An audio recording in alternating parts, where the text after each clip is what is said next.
ਤੈਨੂੰ ਜੈ ਮਸੀਹ ਦੀ Praise the Lord. Hallelujah praise Amen. God. ਬਹੁਤ ਖੁਸ਼ੀ ਆ Mm. ਆਪਾਂ ਇੱਕ ਵਾਰੀ ਫੇਰ ਹੁਣ ਜਿਹੜਾ ਪਰਮੇਸ਼ਰ ਦਾ ਬਚਨ ਆ ਤੁਹਾਡੇ ਕੋਲ ਪਹੁੰਚਾ ਸਕਦੇ ਹਾਂ। ਤੇ ਇਹ ਬਹੁਤ ਵਧੀਆ ਇੱਕ ਪਰਮੇਸ਼ਰ ਆਪਾਂ ਨੂੰ ਮੌਕਾ ਦਿੰਦਾ ਆ ਜਿੱਥੇ ਅਸੀਂ ਇੰਟਰਨੈਟ ਤੇ ਬਹਿ ਕੇ ਆਪਣੇ ਘਰਾਂ ਦੇ ਵਿੱਚ ਬਹਿ ਕੇ ਜਾਂ ਹੋਰ ਵੀ ਜਿੱਥੇ ਅਸੀਂ ਦੇਖ ਰਹੇ ਹਾਂ ਦੇਖਦੇ ਬਹਿ ਕੇ ਅਸੀਂ ਇਹ ਬਚਨ ਸੁਣ ਸਕਦੇ ਹਾਂ। ਤੇ ਜ਼ਰੂਰ ਅੱਜ ਦਾ ਜਿਹੜਾ ਬਚਨ ਬਹੁਤ ਖਾਸ ਆ।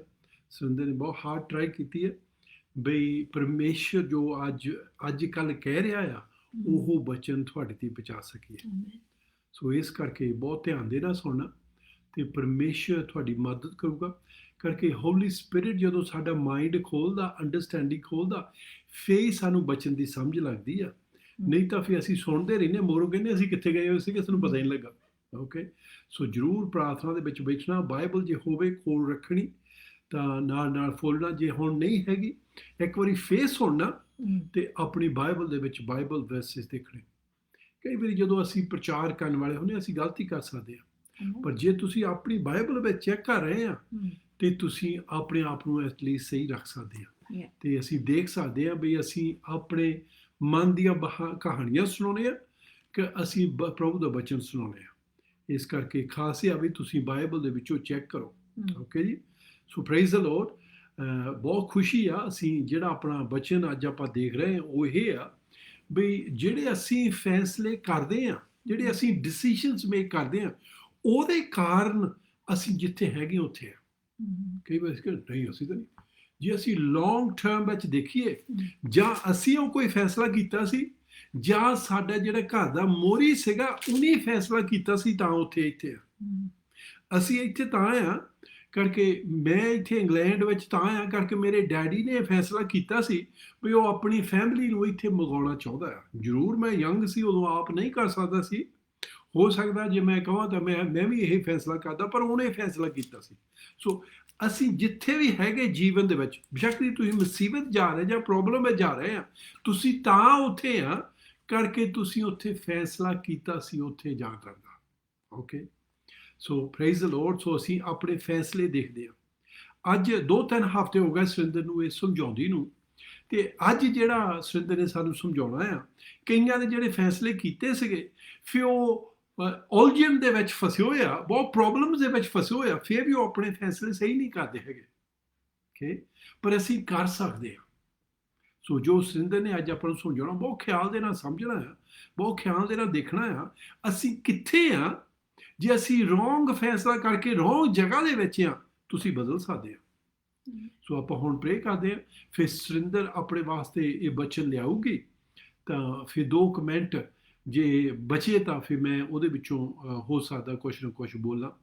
ਜ਼ਰੂਰੀ ਨਹੀਂ ਹੈਗੀ ਪਰ ਜੇ ਹੋਇਆ ਤਾਂ ਮੈਂ ਥੋੜਾ ਬੜਾ ਕੁਛ ਕਹੂੰਗਾ। ਪਰ ਹੁਣ ਆਪਾਂ ਪ੍ਰੇ ਕਰਦੇ ਆ ਤਾਂ ਹੋਲੀ ਸਪਿਰਿਟ ਦੀ ਮਦਦ ਮੰਗਦੇ ਆ ਸਾਡੇ ਦਿਮਾਗ ਨੂੰ ਸਾਡੀ ਅੰਡਰਸਟੈਂਡਿੰਗ ਨੂੰ ਖੋਲੇ ਅਸੀਂ ਦੇਖ ਸਕੀਏ ਵੀ ਅਸੀਂ ਕਿੱਥੇ ਆ। ਜਿੱਦਾਂ ਜਿੱਦਾਂ ਇਹ ਬਚਨ ਦਾ ਪ੍ਰਚਾਰ ਹੋ ਰਿਹਾ ਅਸੀਂ ਆਪਣੇ ਆਪ ਨੂੰ ਦੇਖ ਰਹੇ ਹਾਂ ਬਈ ਅਸੀਂ ਕਿੱਥੇ ਹੈਗੇ ਆ।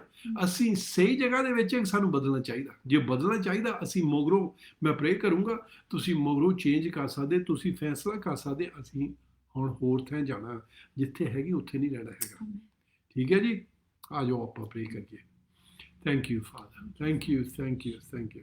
ਸਵਰਗ ਪਿਤਾ ਅਸੀਂ ਤੁਹਾਡਾ ਧੰਨਵਾਦ ਤੁਹਾਡੀ ਵਡਿਆਈ ਕਰਦੇ ਆ ਤੁਸੀਂ ਸਾਨੂੰ ਇਹ ਮੌਕਾ ਦਿੰਦੇ ਜਦੋਂ ਅਸੀਂ ਇਕੱਠੇ ਬਹਿ ਕੇ ਬਚਨ ਵੱਲ ਦੇਖ ਸਕਦੇ ਆ ਤਾਂ ਸਵਰਗ ਪਿਤਾ ਅੱਜ ਜਦੋਂ ਤੁਹਾਡੀ ਸੇਵਕ ਸੁਰਿੰਦਰ ਬਚਨ ਲਿਆਉਂਦੀ ਆ ਤੁਸੀਂ ਰੂਹ ਆਤਮਾ ਦੇ ਨਾਲ ਇਹ ਬਚਨ ਨੂੰ ਸਮਝਾਉਣਾ ਤਾਂ ਸਵਰਗ ਪਿਤਾ ਅਸੀਂ ਇਹਦੇ ਬਹੁਤ ਡੂੰਘੀਆਂ ਚੀਜ਼ਾਂ ਸਿੱਖ ਸਕੀਏ ਤਾਂ ਸਵਰਗ ਪਿਤਾ ਜੋ ਤੁਸੀਂ ਅੱਜ ਸਾਡੇ ਨਾਲ ਗੱਲ ਕਰਨੀ ਚਾਹੁੰਦੇ ਆ ਅਸੀਂ ਉਹ ਸਮਝ ਸਕੀਏ ਅਸੀਂ ਦੇਖ ਸਕੀਏ ਅਸੀਂ ਸਹੀ ਜਗ੍ਹਾ ਦੇ ਵਿੱਚ ਹੈਗੇ ਕਿ ਨਹੀਂ।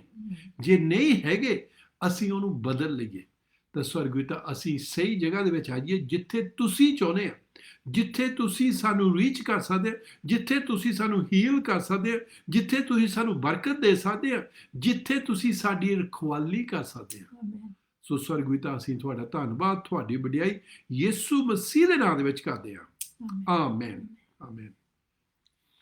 ਜੈ ਮਸੀਹ ਦੀ ਫੇਰ ਕੀ ਪ੍ਰਭੂ ਦਾ ਧੰਨਵਾਦ ਕਰਦੇ ਹਾਂ। ਮੈਂ ਤੁਹਾਡੇ ਵਾਸਤੇ ਵੀ ਪ੍ਰਭੂ ਦਾ ਬਹੁਤ ਧੰਨਵਾਦ ਕਰਦੀ ਹਾਂ ਕਿ ਤੁਸੀਂ ਪਰਮੇਸ਼ਰ ਦੇ ਵਚਨ ਸੁਣਨ ਨੂੰ ਇੱਕ ਭੁੱਖ ਰੱਖਦੇ ਹੋ ਤੇ ਮੈਂ ਉਮੀਦ ਰੱਖਦੀ ਹਾਂ ਕਿ ਜ਼ਰੂਰ ਤੁਸੀਂ ਪਰਮੇਸ਼ਰ ਦੇ ਵਚਨ ਦੇ ਰਾਹੀਂ ਬਰਕਤ ਪਾਉਂਦੇ ਹਾਂ। ਜਿੱਦਾਂ ਪਾਸਟਰ ਜੀ ਨੇ ਕਿਹਾ ਕਿ ਅਸੀਂ ਗਲਤੀ ਕਰ ਸਕਦੇ ਹਾਂ, ਕਰਕੇ ਆਪਾਂ ਸਾਰੇ ਇਨਸਾਨ ਹਾਂ, ਪਰ ਪਰਮੇਸ਼ਰ ਅੱਜ ਵੀ ਸਾਨੂੰ ਚਾਹੁੰਦਾ ਆ ਕਿ Amen. ਅਸੀਂ ਉਹਦੇ ਲਾਗੇ ਹੋਈਏ, Yeah. ਕਿਉਂਕਿ ਉਹ ਸਾਨੂੰ ਬਹੁਤ ਪਿਆਰ ਕਰਦਾ ਹੈ। ਤਾਂ ਹੀ ਬਾਰ-ਬਾਰ ਆਪਣੇ ਬਚਨਾਂ ਦੇ ਰਾਹੀਂ ਸਾਡੇ ਨਾਲ ਗੱਲਾਂ ਕਰਦਾ। ਚਾਹੇ ਬੋਲਣ ਵਾਲੇ ਕਈ ਵਾਰੀ ਗਲਤ ਹੋ ਸਕਦੇ ਆ, ਪਰ ਪਰਮੇਸ਼ਰ ਦਾ ਵਚਨ ਜਿਹੜਾ ਆ, ਪਵਿੱਤਰ ਆਤਮਾ ਜਿਹੜੇ ਆ, Yeah. ਉਹ ਸਾਨੂੰ ਸਹੀ ਸਿੱਖਿਆ ਵੀ ਦਿੰਦੇ ਆ। Yeah. ਜੇ ਇਨਸਾਨ ਨੇ ਕਿਤੇ ਬੋਲਣ ਦੇ ਵਿੱਚ ਗਲਤੀ ਕਰ ਦਿੱਤੀ ਹੈ, ਤੁਸੀਂ ਉਹ ਨਹੀਂ ਫੜਨਾ ਕਿ ਭੈਣ ਨੇ ਤਾਂ ਇਦਾਂ ਹੀ ਕਹਿ ਦਿੱਤਾ। ਤੁਸੀਂ ਇਹ ਦੇਖਣਾ, ਪਵਿੱਤਰ ਆਤਮਾ ਜੀ ਤੁਸੀਂ ਅੱਜ ਮੈਨੂੰ ਕੀ ਕਹਿ ਰਹੇ ਹੋ। Amen. ਤੇ ਪਰਮੇਸ਼ਰ ਦਾ ਆਤਮਾ ਆਪਣੇ ਸਾਰਿਆਂ ਦੇ ਉੱਤੇ ਭੇਤ ਖੋਲਦਾ ਹੈ। ਆਮੇਨ। ਆਹ ਮੇਰੇ ਨੋਟਸ ਵਿੱਚ ਨਹੀਂ ਸੀਗਾ, ਪਰ ਜਦੋਂ ਮੈਂ ਲਾਸਟ ਮਿੰਟ ਤੇ ਇੱਥੇ ਬੈਠਣ ਲੱਗੀ ਤਾਂ ਪ੍ਰਭੂ ਜੀ ਨੇ ਮੇਰੇ ਦਿਲ ਵਿੱਚ ਪਾਇਆ ਤੇ ਮੈਂ ਜ਼ਰੂਰ ਇਹ ਸ਼ੇਅਰ ਕਰੂੰਗੀ ਤੁਹਾਡੇ ਨਾਲ। ਬਹੁਤ ਖਾਸ ਹੋਇਆ ਹੈ। ਜਦੋਂ ਯਿਸੂ ਮਸੀਹ ਇਸ ਦੁਨੀਆ ਦੇ ਵਿੱਚ ਸੀ ਤੇ ਉਹ ਪ੍ਰਾਰਥਨਾ ਬਹੁਤ ਕਰਦੇ ਹੁੰਦੇ ਸੀ, ਤੇ ਇੱਕ ਵਾਰੀ ਉਹਨਾਂ ਦੇ ਚੇਲਿਆਂ ਨੇ ਕਿਹਾ ਸਾਨੂੰ ਵੀ ਪ੍ਰਾਰਥਨਾ ਕਰਨੀ ਸਿਖਾ। ਤੇ ਉਹੋ ਹੀ ਪ੍ਰਾਰਥਨਾ ਬਹੁਤ ਕਾਮਨ ਪ੍ਰਾਰਥਨਾ ਆ, ਪਰ ਕੀ ਸਾਡੀ ਪ੍ਰਾਰਥਨਾ ਇਸ ਪ੍ਰਾਰਥਨਾ ਦੇ ਨਾਲ ਰਲਦੀ? ਕੀ ਅਸੀਂ ਇਸ ਪ੍ਰਾਰਥਨਾ ਦੇ ਤਰੀਕੇ ਨਾਲ, ਜਿੱਦਾਂ ਉਹਨੇ ਗਾਈਡਲਾਈਨ ਦਿੱਤੀ ਆ, ਸਾਡੀ ਵੀ ਪ੍ਰਾਰਥਨਾ ਇਹ ਜੀਵਨ ਦੇ ਵਿੱਚ ਹੈਗੀ ਆ? ਸੋ ਆਪਾਂ ਇਹ ਦੇਖਾਂਗੇ। ਮੈਂ ਤੁਹਾਡੇ ਤੇ ਰਹਿਣ ਦੇਣਾ ਫੈਸਲਾ, ਜਿਹੜਾ ਮੈਨੂੰ ਪ੍ਰਭੂ ਦਾ ਆਤਮਾ ਕਹੂਗਾ ਉਹ ਮੇਰਾ ਫੈਸਲਾ ਹੋਣਾ ਹੈ। ਆਮੇਨ। ਤੇ ਇਹ ਹੈਗੀ ਮਤੀ ਚੈਪਟਰ 6 ਤੇ ਉਹਦੀਆਂ 9 ਤੋਂ ਆਇਤਾਂ ਲੈ ਕੇ ਆਪਾਂ ਥੋੜੀ ਜਿਹੀਆਂ ਪੜ੍ਹਦੇ ਹਾਂ। ਸੋ ਤੁਸੀਂ ਇਸ ਵਿਧ ਨਾਲ ਪ੍ਰਾਰਥਨਾ ਕਰੋ, ਹੇ ਸਾਡੇ ਪਿਤਾ ਜਿਹੜਾ ਸਵਰਗਾਂ ਦੇ ਵਿੱਚ। ਪਹਿਲੀ ਚੀਜ਼, ਜਿਹੜਾ ਸਵਰਗਾਂ ਦੇ ਵਿੱਚ ਪਿਤਾ ਆ, ਆਪਾਂ ਉਹਦਾ ਨਾਮ ਲੈ ਕੇ ਪ੍ਰਾਰਥਨਾ ਕਰਦੇ। ਸੋ ਤੇਰਾ ਨਾਮ ਪਾਕ ਮੰਨਿਆ ਜਾਵੇ। ਕਿੱਥੇ ਉਹਦਾ ਨਾਮ ਪਾਕ ਮੰਨਿਆ ਜਾਵੇ? ਇਸ ਧਰਤੀ ਦੇ ਉੱਤੇ, ਕਰਕੇ ਉਹਦਾ ਨਾਂ ਤਾਂ ਪਾਕ ਹੀ ਆ। That's right. ਪਰ ਉਹ ਸਾਡੇ ਜੀਵਨਾਂ ਦੇ ਵਿੱਚ ਸਫਾਈ ਦੇਖਣੇ ਚਾਹੁੰਦਾ ਹੈ। ਸਾਡੇ ਜੀਵਨਾਂ ਦੇ ਵਿੱਚ ਉਹਦਾ ਨਾਂ ਪਾਕ ਮੰਨਿਆ ਜਾਵੇ। ਤੇਰਾ ਰਾਜ ਆਵੇ। ਤੇਰਾ ਰਾਜ ਕਿੱਥੇ ਆਵੇ? ਸਾਡੇ ਜੀਵਨਾਂ ਦੇ ਵਿੱਚ। ਆਮੇਨ। ਤੇਰੀ ਮਰਜ਼ੀ ਚਾਹੇ ਸਵਰਗ ਦੇ ਵਿੱਚ ਪੂਰੀ ਹੁੰਦੀ ਆ, ਜ਼ਮੀਨ ਉੱਤੇ ਵੀ ਹੋਵੇ। ਜ਼ਮੀਨ ਵੀ ਸਾਡੇ ਦਿਲਾਂ ਦੀ ਹੀ ਗੱਲ ਕਰ ਰਿਹਾ ਹੈ, ਕਿਉਂਕਿ ਸੱਚੀ ਸਾਡਾ ਹੀ ਫੈਸਲਾ ਹੋਣਾ ਹੈ। ਸਾਡੀ ਹੀ ਚੋਣਾਂ ਦੇ ਕਰਕੇ ਪ੍ਰਭੂ ਦੇ ਨਾਂ ਨੂੰ ਵਡਿਆਈ ਮਿਲਦੀ ਆ। ਪ੍ਰਭੂ ਦੇ ਨਾਂ ਨੂੰ ਕੋਈ ਨੀਵਾਂ ਨਹੀਂ ਕਰ ਸਕਦਾ, ਪਰ ਇਸ ਧਰਤੀ ਦੀ ਗੱਲਾਂ ਕਰਦਾ ਹੈ। ਪ੍ਰਭੂ ਦਾ ਨਾਂ ਹਮੇਸ਼ਾ ਹੀ ਉੱਚਾ ਹੈ, ਪਰ ਸਾਡੇ ਜੀਵਨਾਂ ਦੇ ਵਿੱਚ ਉੱਚਾ ਹੈਗਾ। ਅਸੀਂ ਉਹਨੂੰ ਜੀਵਨਾਂ ਦੇ ਵਿੱਚ ਉੱਚਾ ਕਰਦੇ ਹਾਂ ਜਾਂ ਨਹੀਂ ਕਰਦੇ। ਤੇ ਫਿਰ ਉਹ ਕਹਿੰਦਾ ਸਾਡੀ ਰੋਜ਼ ਦੀ ਰੋਟੀ ਅੱਜ ਸਾਨੂੰ ਦੇ, ਸਾਡੇ ਕਰਜ਼ ਸਾਨੂੰ ਮਾਫ ਕਰ। ਆਮੇਨ। ਅਸੀਂ ਰੋਜ਼ ਹੀ ਗਲਤੀਆਂ ਕਰਦੇ ਹਾਂ ਤੇ ਸਾਨੂੰ ਮਾਫੀ ਵੀ ਮੰਗਣ ਦੀ ਲੋੜ ਹੈ। ਆਮੇਨ। ਯੈਪ। ਤੇ ਫਿਰ ਉਹ ਗਾਹਾਂ ਕਹਿੰਦਾ ਅਤੇ ਸਾਡੇ ਕਰਜ਼ ਸਾਨੂੰ ਮਾਫ ਕਰ, ਜਿਵੇਂ ਅਸਾਂ ਵੀ ਆਪਣੇ ਕਰਜ਼ਾਈਆਂ ਨੂੰ ਮਾਫ ਕੀਤਾ। ਅਸੀਂ ਵੀ ਗਲਤੀ ਕਰਦੇ ਹਾਂ ਤੇ ਸਾਡੇ ਨਾਲ ਦੇ ਵੀ ਗਲਤੀਆਂ ਕਰਦੇ ਆ। ਸੋ ਸਾਨੂੰ ਵੀ ਪਰਮੇਸ਼ਰ ਪਿਤਾ ਜੀ ਕਹਿੰਦੇ ਕਿ ਅਸੀਂ ਵੀ ਉੱਤੋਂ ਮਾਫੀ ਲੈ ਲਈਏ, ਪਰ ਨਾਲ ਹੀ ਉਹ ਸਾਨੂੰ ਇੱਕ ਹੁਕਮ ਵੀ ਦਿੰਦੇ ਆ, ਉਹਦੀ ਵੀ ਚੋਣ ਕਰਨੀ ਪੈਣੀ ਆ ਕਿ ਅਸੀਂ ਵੀ ਦੂਜਿਆਂ ਨੂੰ ਮਾਫ ਕਰ ਦਈਏ ਜਿਹੜੇ ਸਾਡੇ ਵਿਰੁੱਧ ਕੋਈ ਗਲਤੀ ਕਰ ਦਿੰਦੇ, ਜਿਹੜਾ ਸਾਡਾ ਦਿਲ ਦਿਖਾ ਦਿੰਦੇ ਆ, ਜਿਹੜੇ ਬਿਨਾਂ ਰੀਜ਼ਨ ਤੋਂ ਸਾਡੀ ਸ਼ਾਂਤੀ ਨੂੰ ਭੰਗ ਕਰਨਾ ਚਾਹੁੰਦੇ ਆ। ਉਹ ਅਸੀਂ ਵੀ ਉਹਨਾਂ ਨੂੰ ਮਾਫ ਕਰਨਾ ਹੈ। ਅਤੇ ਸਾਨੂੰ ਪਰਤਾਵੇ ਵਿੱਚ ਨਾ ਲਿਆ, ਸਗੋਂ ਬੁਰਾਈ ਤੋਂ ਬਚਾ। ਪਰਤਾਵੇ ਵਿੱਚ ਅਸੀਂ ਤਾਂ ਹੀ ਪੈਂਦੇ ਜਦੋਂ ਅਸੀਂ ਆਪਣੀਆਂ ਮਰਜ਼ੀਆਂ ਦੇ ਵਿੱਚ ਜਾਂਦੇ ਆ। ਤੇ ਫਿਰ ਉਹ ਕਹਿੰਦੇ ਸਾਨੂੰ ਬੁਰਾਈ ਤੋਂ ਵੀ ਬਚਾਈ, ਕਿਉਂਕਿ ਜੇ ਤੁਸੀਂ ਮਨੁੱਖਾਂ ਨੂੰ ਉਹਨਾਂ ਦੇ ਅਪਰਾਧ ਮਾਫ ਕਰਦੇ ਹੋ ਤਾਂ ਤੁਹਾਡਾ ਸਵਰਗੀ ਪਿਤਾ ਵੀ ਤੁਹਾਨੂੰ ਵੀ ਤੁਹਾਡੇ ਪਾਪ ਮਾਫ ਕਰ ਦੇਵੇਗਾ। ਪਰ ਜੇ ਤੁਸੀਂ ਮਨੁੱਖਾਂ ਨੂੰ ਉਹਨਾਂ ਦੇ ਅਪਰਾਧ ਮਾਫ ਨਾ ਕਰੋ ਤਾਂ ਤੁਹਾਡਾ ਪਿਤਾ ਵੀ ਤੁਹਾਡੇ ਅਪਰਾਧ ਮਾਫ ਨਹੀਂ ਕਰੂਗਾ। ਸੋ ਇਸ ਵਚਨ ਨੂੰ ਤੁਸੀਂ ਜ਼ਰੂਰ ਧਿਆਨ ਰੱਖਿਓ, ਮਗਰੋਂ ਵੀ ਇਹਨੂੰ ਪੜ੍ਹਿਓ ਕਿ ਪ੍ਰਭੂ ਦਾ ਆਤਮਾ ਅੱਜ ਸਾਨੂੰ ਕੀ ਕਹਿੰਦਾ ਹੈ, ਕਿਉਂਕਿ ਇੱਥੇ ਮਾਫੀ ਬਾਰੇ ਬਹੁਤ ਗੱਲਾਂ ਲਿਖੀਆਂ ਆ। ਅਸੀਂ ਮੰਗਦੇ ਹਾਂ ਉਹਦੇ ਕੋਲੋਂ, ਆਪਣੇ ਲਈ ਮੰਗਦੇ ਹਾਂ, ਪਰ ਪ੍ਰਭੂ ਸਾਨੂੰ ਕੁਝ ਕਰਨ ਲਈ ਦੂਜਿਆਂ ਲਈ ਵੀ ਕਹਿੰਦਾ ਹੈ। ਉਹ ਕਹਿੰਦਾ ਦੂਜਿਆਂ ਨੂੰ ਵੀ ਮਾਫ ਕਰ ਦਿਓ। ਆਮੇਨ। ਆਮੇਨ। ਤੇ ਸੱਚੀ ਗੱਲ ਆ ਕਿ ਅੱਜ ਆਪਾਂ ਫੇਰ ਉਹੀ ਤੁਸੀਂ ਕਹਿਣਾ ਚੋਣਾਂ ਬਾਰੇ ਆ, ਕਿਉਂਕਿ ਚੋਣਾਂ ਮੇਰੇ ਖਿਆਲ ਦੇ ਵਿੱਚ ਹਰ ਇਨਸਾਨ ਹਰ ਟਾਈਮ ਰੋਜ਼ ਚੋਣਾਂ ਕਰਦਾ ਹੈ, ਤੇ ਉਹਨਾਂ ਚੋਣਾਂ ਦਾ ਹੀ ਸਾਨੂੰ ਰਿਜ਼ਲਟ ਭੋਗਣਾ ਪੈਂਦਾ ਹੈ। ਮੈਂ ਅੱਜ ਪਹਿਲਾਂ ਹੀ ਗੱਲ ਕਰਦੀ ਸੀ ਕਿ ਆਪਾਂ ਜਦੋਂ ਅੱਜ ਕੱਲ੍ਹ ਅੱਗੇ ਤਾਂ ਮੈਪ ਦੇਖਣਾ ਪੈਂਦਾ ਸੀ ਕਾਰ ਦੇ ਵਿੱਚ ਜਾਣ ਲਈ, ਹੁਣ ਤਾਂ ਟਮ ਹੈਗੇ ਆ ਜਿਹਦੇ ਵਿੱਚ ਕੀ ਕਹਿੰਦੇ ਉਹਨੂੰ, ਹੋਰ ਵੀ ਕੁਝ ਕਹਿੰਦੇ ਨੈਵੀਗੇਸ਼ਨ ਵੀ ਕਹਿੰਦੇ ਆ। ਤੇ ਉਹਦੇ ਵਿੱਚ ਤੁਸੀਂ ਆਪਣਾ ਐਡਰੈਸ ਪਾ ਦੇਣਾ ਤੇ ਉਧਰੋਂ ਜਿੱਥੇ ਜਾਣਾ ਉੱਥੇ ਪਾ ਦੇਣਾ ਤੇ ਉਹ ਤੁਹਾਨੂੰ ਗਾਈਡ ਕਰਦਾ ਹੈ। ਆਮੇਨ। ਅਸੀਂ ਬਾਈਬਲ ਦੇ ਵਿੱਚ ਵੀ ਦੇਖ ਸਕਦੇ ਹਾਂ ਕਿ ਸਾਡਾ ਨੈਵੀਗੇਸ਼ਨ ਇਹਦੇ ਵਿੱਚ ਅਸੀਂ ਆਪਣਾ ਵੀ ਨਾਂ ਪਾਉਣਾ ਆ ਤੇ ਜਿੱਥੇ ਨੂੰ ਅਸੀਂ ਜਾਣਾ ਆ ਉੱਥੇ ਵੀ ਆਪਣਾ ਨਾਂ, ਉਹਨਾਂ ਦਾ ਵੀ ਐਡਰੈਸ ਪਾਉਣਾ। ਉਹ ਕਿਹੜਾ ਐਡਰੈਸ ਵਾ? ਉਹ ਹੈਗਾ ਸਵਰਗਾਂ ਦਾ, ਉਹ ਹੈਗਾ ਪ੍ਰਭੂ ਦੇ ਨਜ਼ਦੀਕ ਰਹਿਣ ਦਾ। ਤੇ ਇੱਥੇ ਹੈਗਾ ਮੇਰਾ ਨਾਂ, ਤੇ ਤੁਸੀਂ ਆਪਣਾ ਨਾਂ ਪਾ ਸਕਦੇ, ਆਪਣਾ ਐਡਰੈਸ ਪਾ ਸਕਦੇ ਆ।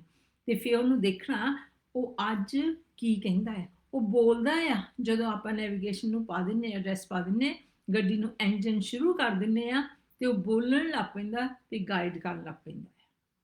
ਤੇ ਸਾਡੀ ਆਤਮਾ ਦੇ ਵਿੱਚ ਵੀ ਪ੍ਰਭੂ ਦਾ ਆਤਮਾ ਸਾਨੂੰ ਗਾਈਡ ਕਰਦੇ ਆ ਤੇ ਸਾਡੇ ਨਾਲ ਬੋਲਦੇ ਆ, ਸਾਡੇ ਨਾਲ ਗੱਲਾਂ ਕਰਦੇ ਆ ਕਿ ਤੁਸੀਂ ਇੱਧਰ ਨੂੰ ਨਹੀਂ, ਇੱਧਰ ਨੂੰ ਜਾਣਾ ਹੈ। ਸੋ ਇਦਾਂ ਦੀਆਂ ਆਪਾਂ ਬਹੁਤ ਸਾਰੀਆਂ ਸਟੋਰੀਆਂ ਦੇਖੀਆਂ। ਜੇ ਮੈਂ ਦੇਖਾਂ ਤੇ ਮੈਂ ਹਰ ਕਿੰਨੇ ਹਫ਼ਤੇ ਵੀ ਇਹਨਾਂ ਤੇ ਲਾ ਸਕਦੀ ਹਾਂ ਬਾਈਬਲ ਦੇ ਵਿੱਚੋਂ। ਤੇ ਆਪਾਂ ਆਪਣੇ ਜੀਵਨ ਦੇ ਵਿੱਚ ਵੀ ਦੇਖਦੇ ਹਾਂ ਕਿ ਜੇ ਅਸੀਂ ਰਾਈਟ ਇੰਸਟਰਕਸ਼ਨ ਫੋਲੋ ਕਰਦੇ ਹਾਂ ਕਾਰ ਦੇ ਵਿੱਚ ਬੈਠ ਕੇ ਤੇ ਅਸੀਂ ਰਾਈਟ ਜਗ੍ਹਾ ਤੇ ਪਹੁੰਚ ਜਾਂਦੇ ਹਾਂ। ਪਰ ਕਈ ਵਾਰੀ ਲੋਕ ਕਹਿੰਦੇ ਆ ਕਿ ਇਹ ਐਵੇਂ ਬੋਲਦਾ ਆ, ਮੈਨੂੰ ਹੋਰ ਰਾਹ ਦਾ ਪਤਾ, ਮੈਨੂੰ ਸ਼ਾਰਟਕਟ ਦਾ ਪਤਾ ਹੈ। ਹੋ ਸਕਦਾ ਆ ਉਹਨਾਂ ਨੂੰ ਸ਼ਾਰਟਕਟ ਪਤਾ ਹੋਵੇ ਜਾਂ ਨਾ, ਪਰ ਰਾਹ 'ਚ ਕੁਛ ਘਸਮਾਣ ਵੀ ਹੋ ਸਕਦਾ ਹੈ ਜਾਂ ਕਿੱਦਾਂ ਵੀ ਹੋ ਸਕਦਾ ਹੈ ਤੇ ਤੁਸੀਂ ਉਹਦੇ ਵਿੱਚ ਕੁਛ ਲੂਜ਼ ਵੀ ਕਰ ਸਕਦੇ ਹੋ। ਪਰ ਗੱਲ ਇਹ ਆ ਜੇ ਇੰਸਟਰਕਸ਼ਨ ਉਹਦੇ ਫੋਲੋ ਕੀਤੇ ਤੇ ਤੁਸੀਂ ਰਾਈਟ ਪਲੇਸ ਤੇ ਪਹੁੰਚ ਜਾਣਾ ਹੈ। ਆਮੇਨ। ਪਰ ਕਈ ਵਾਰੀ ਜਦੋਂ ਅਸੀਂ ਨਹੀਂ ਆਖੇ ਲੱਗਦੇ, ਕਾਰ ਦੇ ਵਿੱਚ, ਕਾਰ ਦੇ ਵੀ ਇਦਾਂ ਹੀ ਆ, ਜੇ ਤੁਸੀਂ ਉੱਥੇ ਲਿਖਿਆ ਹੈ ਪੈਟਰੋਲ ਪਵਾ ਲਓ ਤੇ ਤੁਸੀਂ ਡੀਜ਼ਲ ਪਵਾ ਲੈਂਦੇ ਆ ਤਾਂ ਉੱਥੇ ਵੀ ਖਰਾਬੀ ਹੋ ਜਾਂਦੀ ਹੈ। ਜੇ ਲਿਖਿਆ ਹੈ ਇੰਨੇ ਟਾਈਮ ਬਾਅਦ ਸਰਵਿਸ ਕਰਨੀ ਪੈਂਦੀ ਆ, ਤੁਸੀਂ ਨਹੀਂ ਕਰਦੇ, ਉੱਥੇ ਵੀ ਖਰਾਬੀ ਆ। ਹਰ ਚੀਜ਼ ਦੇ ਵਿੱਚ ਤੁਹਾਨੂੰ ਕੀਮਤ ਦੇਣੀ ਪੈਂਦੀ ਆ ਜੇ ਤੁਸੀਂ ਸਹੀ ਫੈਸਲੇ ਨਹੀਂ ਕਰਦੇ। ਸੋ ਤਾਂ ਹੀ ਜੇ ਅਸੀਂ ਪਰਮੇਸ਼ਰ ਦੇ ਆਤਮਿਕ ਜੀਵਨ ਦੇ ਵਿੱਚ ਵੀ ਵਧਣਾ ਆ ਤੇ ਸਾਨੂੰ ਸਹੀ ਫੈਸਲੇ ਕਰਨ ਦੀ ਲੋੜ ਵਾ ਤੇ ਉਹ ਅਸਰ ਇਸ ਦੁਨੀਆ ਦੇ ਵਿੱਚ ਵੀ ਪੈਂਦਾ ਹੈ, ਕੱਲਾ ਸਵਰਗਾਂ ਦੇ ਵਿੱਚ ਨਹੀਂ। ਪਰ ਜੇ ਨੈਵੀਗੇਸ਼ਨ ਨੂੰ ਸੁਣ ਕੇ ਜਦੋਂ ਕਹਿੰਦਾ ਤੁਸੀਂ ਗਲਤ ਟਰਨ ਲੈ ਲਈਏ ਤਾਂ ਮੁੜ ਕੇ ਆ ਜਾਓ, ਤੇ ਜੇ ਅਸੀਂ ਮੁੜ ਕੇ ਆ ਜਾਈਏ ਤਾਂ ਅਸੀਂ ਫਿਰ ਸਿੱਧੇ ਰਸਤੇ ਤੇ ਪੈ ਸਕਦੇ ਹਾਂ। ਸੋ ਅੱਜ ਪ੍ਰਭੂ ਦਾ ਆਤਮਾ ਵੀ ਸਾਨੂੰ ਇਹ ਕਹਿੰਦਾ ਕਿ ਤੁਸੀਂ ਮੁੜ ਕੇ ਆ ਸਕਦੇ ਆ। ਜਦੋਂ ਉਹਦਾ ਆਤਮਾ ਆਪਾਂ ਨੂੰ ਕਹਿੰਦਾ ਕਿ ਇੱਥੇ ਤੁਸੀਂ ਗਲਤ ਟਰਨ ਲੈ ਲਈ ਆ, ਮੁੜਿਆ ਆਓ ਤਾਂ ਮੈਂ ਤੁਹਾਨੂੰ ਰਾਈਟ ਪਾਸੇ ਨੂੰ ਲੈ ਜਾਊਂਗਾ। ਉਹ ਸਾਨੂੰ ਬਲੈਸ ਕਰਨਾ ਚਾਹੁੰਦਾ। ਇੱਦਾਂ ਦੀ ਇੱਕ ਕਹਾਣੀ ਆਪਾਂ ਪੜ੍ਹਦੇ ਹਾਂ, ਉਤਪਤ ਦੀ ਕਹਾਣੀ ਆ, ਉਹਦਾ 13ਵਾਂ ਚੈਪਟਰ 8 ਤੇ 11, ਅਬਰਾਹਮ ਤੇ ਲੂਤ ਦੀ ਕਹਾਣੀ ਆ। ਬਹੁਤ ਸਾਰੇ ਇਹਨੂੰ ਜਾਣਦੇ ਆ। ਅਬਰਾਹਮ ਨੂੰ ਪਿਤਾ ਪਰਮੇਸ਼ਰ ਨੇ ਕੁਛ ਕਿਹਾ ਕਿ ਤੂੰ ਆਪਣੇ ਲੋਕਾਂ ਚੋਂ, ਆਪਣੇ ਸਾਕਾਂ ਚੋਂ ਨਿਕਲ ਕੇ ਚੱਲ ਜਾ, ਜਿੱਧਰ ਨੂੰ ਮੈਂ ਤੈਨੂੰ ਗਾਈਡ ਕਰੂੰਗਾ। ਉਹਨੂੰ ਰਸਤੇ ਵਿੱਚ ਹਾਲੇ ਪਤਾ ਨਹੀਂ ਸੀ ਉਹਨੇ ਕਿੱਧਰ ਨੂੰ ਜਾਣਾ ਹੈ। ਨੈਵੀਗੇਸ਼ਨ ਦੇ ਵਿੱਚ ਵੀ ਆਪਾਂ ਜਦੋਂ ਐਡਰੈਸ ਪਾ ਲੈਂਦੇ ਸਾਨੂੰ ਨਹੀਂ ਪਤਾ ਹੁੰਦਾ ਕਿਹੜੇ ਕਿਹੜੇ ਰੋਡ ਤੇ ਫੋਲੋ ਕਰਨਾ ਹੈ, ਪਰ ਪਰਮੇਸ਼ਰ ਦਾ ਆਤਮਾ ਨੇ ਉਹਦੀ ਅਗਵਾਈ ਕੀਤੀ ਸੀ। ਪਰ ਇਹਦੇ ਬਾਰੇ ਮੈਂ ਥੋੜਾ ਜਿਹਾ ਦੱਸੂਗੀ ਕਿਉਂਕਿ ਮੈਂ ਸਾਰੀ ਸਟੋਰੀ ਨਹੀਂ ਦੱਸ ਸਕਦੀ, ਤੁਸੀਂ ਜ਼ਰੂਰ ਪੜ੍ਹ ਲਿਓ। ਪਰ ਮੈਂ 8 ਤੋਂ ਲੈ ਕੇ 11 ਆਇਤਾਂ ਤੱਕ ਪੜ੍ਹੂੰਗੀ 13ਵੇਂ ਚੈਪਟਰ ਦੀਆਂ, ਜਿਹਨੂੰ ਜੈਨੇਸਿਸ ਇੰਗਲਿਸ਼ ਦੇ ਵਿੱਚ ਕਿਹਾ ਜਾਂਦਾ। ਉਹਦਾ 13 ਚੈਪਟਰ 8 until 11। ਅਬਰਾਹਮ ਨੇ ਲੂਤ ਨੂੰ ਆਖਿਆ, ਮੇਰੇ ਔਰ ਤੇਰੇ ਅਤੇ ਮੇਰੇ ਔਰ ਤੇਰੇ ਪਹਿਲੀਆਂ ਵਿੱਚ ਝਗੜਾ ਨਹੀਂ ਹੋਣਾ ਚਾਹੀਦਾ, ਕਿਉਂ ਜੋ ਅਸੀਂ ਭਰਾ ਹਾਂ। ਭਲਾ ਤੇਰੇ ਅੱਗੇ ਸਾਰਾ ਦੇਸ਼ ਨਹੀਂ ਹੈ? ਮੈਥੋਂ ਵੱਖਰਾ ਹੋ ਜਾ। ਜੇ ਤੂੰ ਖੱਬੇ ਪਾਸੇ ਜਾਵੇਂ ਤਾਂ ਮੈਂ ਸੱਜੇ ਪਾਸੇ ਜਾਵਾਂਗਾ, ਅਤੇ ਜੇ ਤੂੰ ਸੱਜੇ ਪਾਸੇ ਜਾਵੇਂ ਤਾਂ ਮੈਂ ਖੱਬੇ ਪਾਸੇ ਜਾਵਾਂਗਾ। ਸੋ ਲੂਤ ਨੇ ਆਪਣੀਆਂ ਅੱਖੀਆਂ ਚੁੱਕ ਕੇ ਜਰਦਨ ਦੇ ਸਾਰੇ ਮੈਦਾਨ ਨੂੰ ਵੇਖਿਆ। ਪਹਿਲਾਂ ਮੈਂ ਉਹ 2 ਆਇਤਾਂ ਬਾਰੇ ਦੇਖਦੀ ਹਾਂ। ਅਬਰਾਹਮ ਨੇ ਲੂਤ ਨੂੰ ਆਖਿਆ, ਮੇਰੇ ਔਰ ਤੇਰੇ ਅਤੇ ਮੇਰੇ ਔਰ ਤੇਰੇ ਪਹਿਲੀਆਂ ਵਿੱਚ ਝਗੜਾ ਹੁੰਦਾ ਹੈ। ਅਬਰਾਹਮ ਤੇ ਉਹਦੀ ਪਤਨੀ ਤੇ ਲੂਤ ਪਰਮੇਸ਼ਰ ਦੇ ਆਕੇ ਲੱਗ ਕੇ ਤੁਰ ਪਏ। ਪਰ ਜਿੱਦਾਂ ਜਿੱਦਾਂ ਉਹ ਤੁਰੇ ਜਾਂਦੇ ਸੀ ਉਹਨਾਂ ਦੇ ਵਿੱਚ ਬਹੁਤ ਬਲੈਸਿੰਗ ਸੀਗੀਆਂ, ਲੂਤ ਕੋਲ ਵੀ ਤੇ ਅਬਰਾਹਮ ਦੇ ਕੋਲ ਵੀ। ਉਹ ਇਕੱਠੇ ਸੀਗੇ, ਉਹ ਭਤੀਜਾ, ਚਾਚਾ ਭਤੀਜਾ ਸੀਗੇ। ਪਰ ਇੱਥੇ ਉਹ ਕਹਿੰਦਾ ਆਪਾਂ ਭਰਾ ਭਰਾ ਨਹੀਂ ਹੈਗੇ।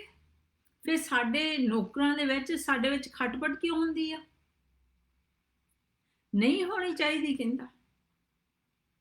ਇਸ ਕਰਕੇ ਹੋ ਸਕਦਾ ਉਹਨੇ ਕਿੰਨੀ ਵਾਰੀ ਇਹਦੀਆਂ ਗੱਲਾਂ ਦੀ ਖੋਜ ਕੀਤੀ ਹੋਵੇ ਜਾਂ ਕੋਸ਼ਿਸ਼ ਕੀਤੀ ਹੋਵੇ ਵੀ ਸਾਡੇ ਵਿੱਚ ਇਹ ਝਗੜਾ ਨਹੀਂ ਹੋਣਾ ਚਾਹੀਦਾ, ਕਿਉਂਕਿ ਆਪਾਂ ਤਾਂ ਭਰਾ ਆ, ਆਪਾਂ ਤਾਂ ਇੱਕ ਫੈਮਿਲੀ ਦੇ ਆ, ਆਪਣਾ ਤਾਂ ਪੇ ਇੱਕ ਵਾ। ਪਰ ਉਹਨਾਂ ਦੇ ਨੌਕਰਾਂ ਦੇ ਵਿੱਚ ਵੀ ਮੈਂ ਤੂੰ ਹੁੰਦੀ ਸੀ। ਸੋ ਅਬਰਾਹਮ ਨੇ ਫੈਸਲਾ ਕੀਤਾ ਕਿ ਦੇਖ ਸਾਰਾ ਦੇਸ਼ ਤੇਰੇ ਮੋਹਰੇ ਪਿਆ ਆ, ਹੁਣ ਤੂੰ ਇੱਕ ਚੋਣ ਕਰ। ਅਬਰਾਹਮ ਨੇ ਵੀ ਚੋਣ ਕੀਤੀ ਕਿ ਇਹ ਝਗੜਾ ਸਾਨੂੰ ਮਿਟਾਉਣਾ ਚਾਹੀਦਾ ਹੈ। ਉਹਨੂੰ ਦੱਸਿਆ ਵੀ ਸਾਡੇ ਵਿੱਚ ਝਗੜਾ ਨਹੀਂ ਹੋਣਾ ਚਾਹੀਦਾ, ਪਰ ਹੁਣ ਉਹ ਕਹਿੰਦਾ ਜੇ ਨਹੀਂ ਆਪਾਂ ਰਹਿ ਸਕਦੇ, ਇਹ ਝਗੜਾ ਰੋਜ਼ ਦਾ ਹੀ ਚੱਲਦਾ ਆ, ਸੋ ਇਦੋਂ ਬੈਟਰ ਆ ਆਪਾਂ ਅਲੱਗ ਹੋ ਜਾਈਏ। ਤੇ ਉਹਨੂੰ ਕਿਹਾ ਕਿ ਤੂੰ ਹੁਣ ਇੱਕ ਚੋਣ ਕਰ, ਸਾਰਾ ਆਹ ਦੇਸ਼ ਜਿਹੜਾ ਆ ਮੁਲਕ ਤੇਰੇ ਅੱਗੇ ਪਿਆ ਹੈ, ਜਿੱਧਰ ਨੂੰ ਤੇਰਾ ਜੀ ਕਰਦਾ ਤੂੰ ਉਧਰ ਨੂੰ ਚਲ ਜਾ, ਤੇ ਜਿਹੜਾ ਚੋਣ ਤੂੰ ਕਰ ਲਈ, ਜੇ ਤੂੰ ਸੱਜੇ ਨੂੰ ਗਿਆ ਤਾਂ ਮੈਂ ਖੱਬੇ ਨੂੰ ਜਾਊਂਗਾ, ਜੇ ਤੂੰ ਖੱਬੇ ਦੀ ਚੋਣ ਕੀਤੀ ਤਾਂ ਮੈਂ ਸੱਜੇ ਨੂੰ ਜਾਊਂਗਾ। ਇੱਥੇ ਵੀ ਅਬਰਾਹਮ ਨੇ ਉਹਨੂੰ ਇੱਕ ਚੋਣ ਕਰਨ ਨੂੰ ਕਿਹਾ, ਤੇ ਆਪਾਂ ਦੇਖਦੇ ਹਾਂ ਕਿ ਲੂਤ ਨੇ ਕਿਹੜੀ ਚੋਣ ਕੀਤੀ। ਲੂਤ ਉਹਦੇ ਨਾਲ ਸਹਿਮਤ ਹੋ ਗਿਆ ਕਿ ਹਾਂ ਮੈਂ ਕਰ ਲੈਣਾ ਇਹਦਾ। ਉੱਥੇ ਉਹਨਾਂ ਦੀ ਸੁਲ੍ਹਾ ਨਹੀਂ ਹੋਈ, ਪਰ ਇੱਥੇ ਉਹਨੀ ਸਹਿਮਤੀ ਹੋ ਗਈ ਕਿ ਅਸੀਂ ਚੋਣ ਕਰ ਲੈਣੀ ਹੈ ਕਿ ਅਸੀਂ ਅਲੱਗ ਹੋ ਜਾਣਾ ਹੈ। ਆਮੇਨ। ਸੋ 10ਵੇਂ ਵਰਸ ਦੇ ਵਿੱਚ ਉਹ ਕਹਿੰਦਾ, ਸੋ ਲੂਤ ਨੇ ਆਪਣੀਆਂ ਅੱਖੀਆਂ ਚੁੱਕ ਕੇ ਜਰਦਨ ਦੇ ਸਾਰੇ ਮੈਦਾਨ ਨੂੰ ਦੇਖਿਆ ਕਿ ਉਹ ਸਾਰਾ ਮੈਦਾਨ ਇਸ ਪਹਿਲਾਂ ਕਿ ਯਹੋਵਾ ਨੇ ਸਦੋਮ ਔਰ ਅਮੋਰਾ ਨੂੰ ਨਾਸ਼ ਕੀਤਾ ਚੰਗਾ ਤਰ ਸੀਗਾ। ਉਹ ਯਹੋਵਾ ਦੇ ਬਾਗ ਵਰਗਾ ਸੀ, ਅਥਵਾ ਸਵਾਰ ਨੂੰ ਜਾਂਦੇ ਹੋਏ ਮਿਸਰ ਵਰਗਾ ਸੀ।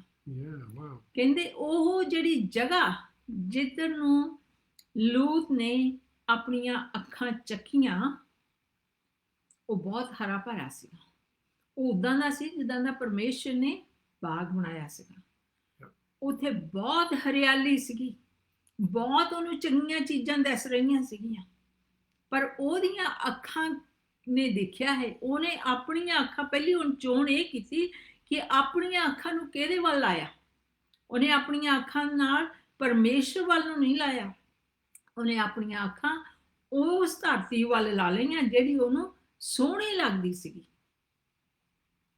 ਇਹ ਉਹਦੀ ਪਹਿਲੀ ਗਲਤੀ ਚੋਣ ਕਰਨ ਦੇ ਵਿੱਚ। ਤੇ ਉਹ ਕਹਿੰਦਾ, ਆਪਾਂ ਸਾਰਿਆਂ ਨੂੰ ਪਤਾ ਜਿਹੜਾ ਸਦੋਮ ਸੀਗਾ ਸ਼ਹਿਰ, ਉਹਨੂੰ ਨਾਸ਼ ਕੀਤਾ ਗਿਆ ਸੀਗਾ ਕਰਕੇ ਉਹਦੇ ਲੋਕ ਬਹੁਤ ਬੈਡ ਸੀਗੇ, ਉੱਥੇ ਪਾਪ ਬਹੁਤ ਵਧਿਆ ਸੀਗਾ। ਇਸ ਕਰਕੇ ਉਹ ਜਦੋਂ ਲੂਤ ਨੇ ਚੋਣ ਕੀਤੀ, ਉੱਥੇ ਪਾਪੀ ਲੋਕ ਰਹਿੰਦੇ ਸੀਗੇ, ਉੱਥੇ ਬਹੁਤ ਖਰਾਬ ਕੰਮ ਹੁੰਦੇ ਸੀਗੇ, ਪਰ ਉਹ ਅਮੀਰ ਸੀਗੇ, ਉਹਨਾਂ ਨੂੰ ਹਰਿਆਲੀ ਦਿਸਦੀ ਸੀਗੀ ਲੂਤ ਨੂੰ। ਪਰ ਉਹਨੇ ਪਰਮੇਸ਼ਰ ਤੋਂ ਨਹੀਂ ਪੁੱਛਿਆ, ਉਹਨੇ ਚੋਣ ਕਰ ਲਈ ਕਿ ਮੈਂ ਇੱਧਰ ਨੂੰ ਹੀ ਜਾਣਾ ਹੈ, ਅਥਵਾ ਸਵਾਰ ਨੂੰ ਜਾਂਦੇ ਹੋਏ ਮਿਸਰ ਵਰਗਾ ਸੀ। ਲੂਤ ਨੇ ਆਪਣੇ ਲਈ ਜਰਦਨ ਦਾ ਸਾਰਾ ਮੈਦਾਨ ਚੁਣਿਆ ਅਤੇ ਲੂਤ ਪੂਰਬ ਵੱਲ ਚਲਿਆ ਗਿਆ, ਸੋ ਉਹ ਇੱਕ ਦੂਜੇ ਤੋਂ ਅੱਡ ਹੋ ਗਏ।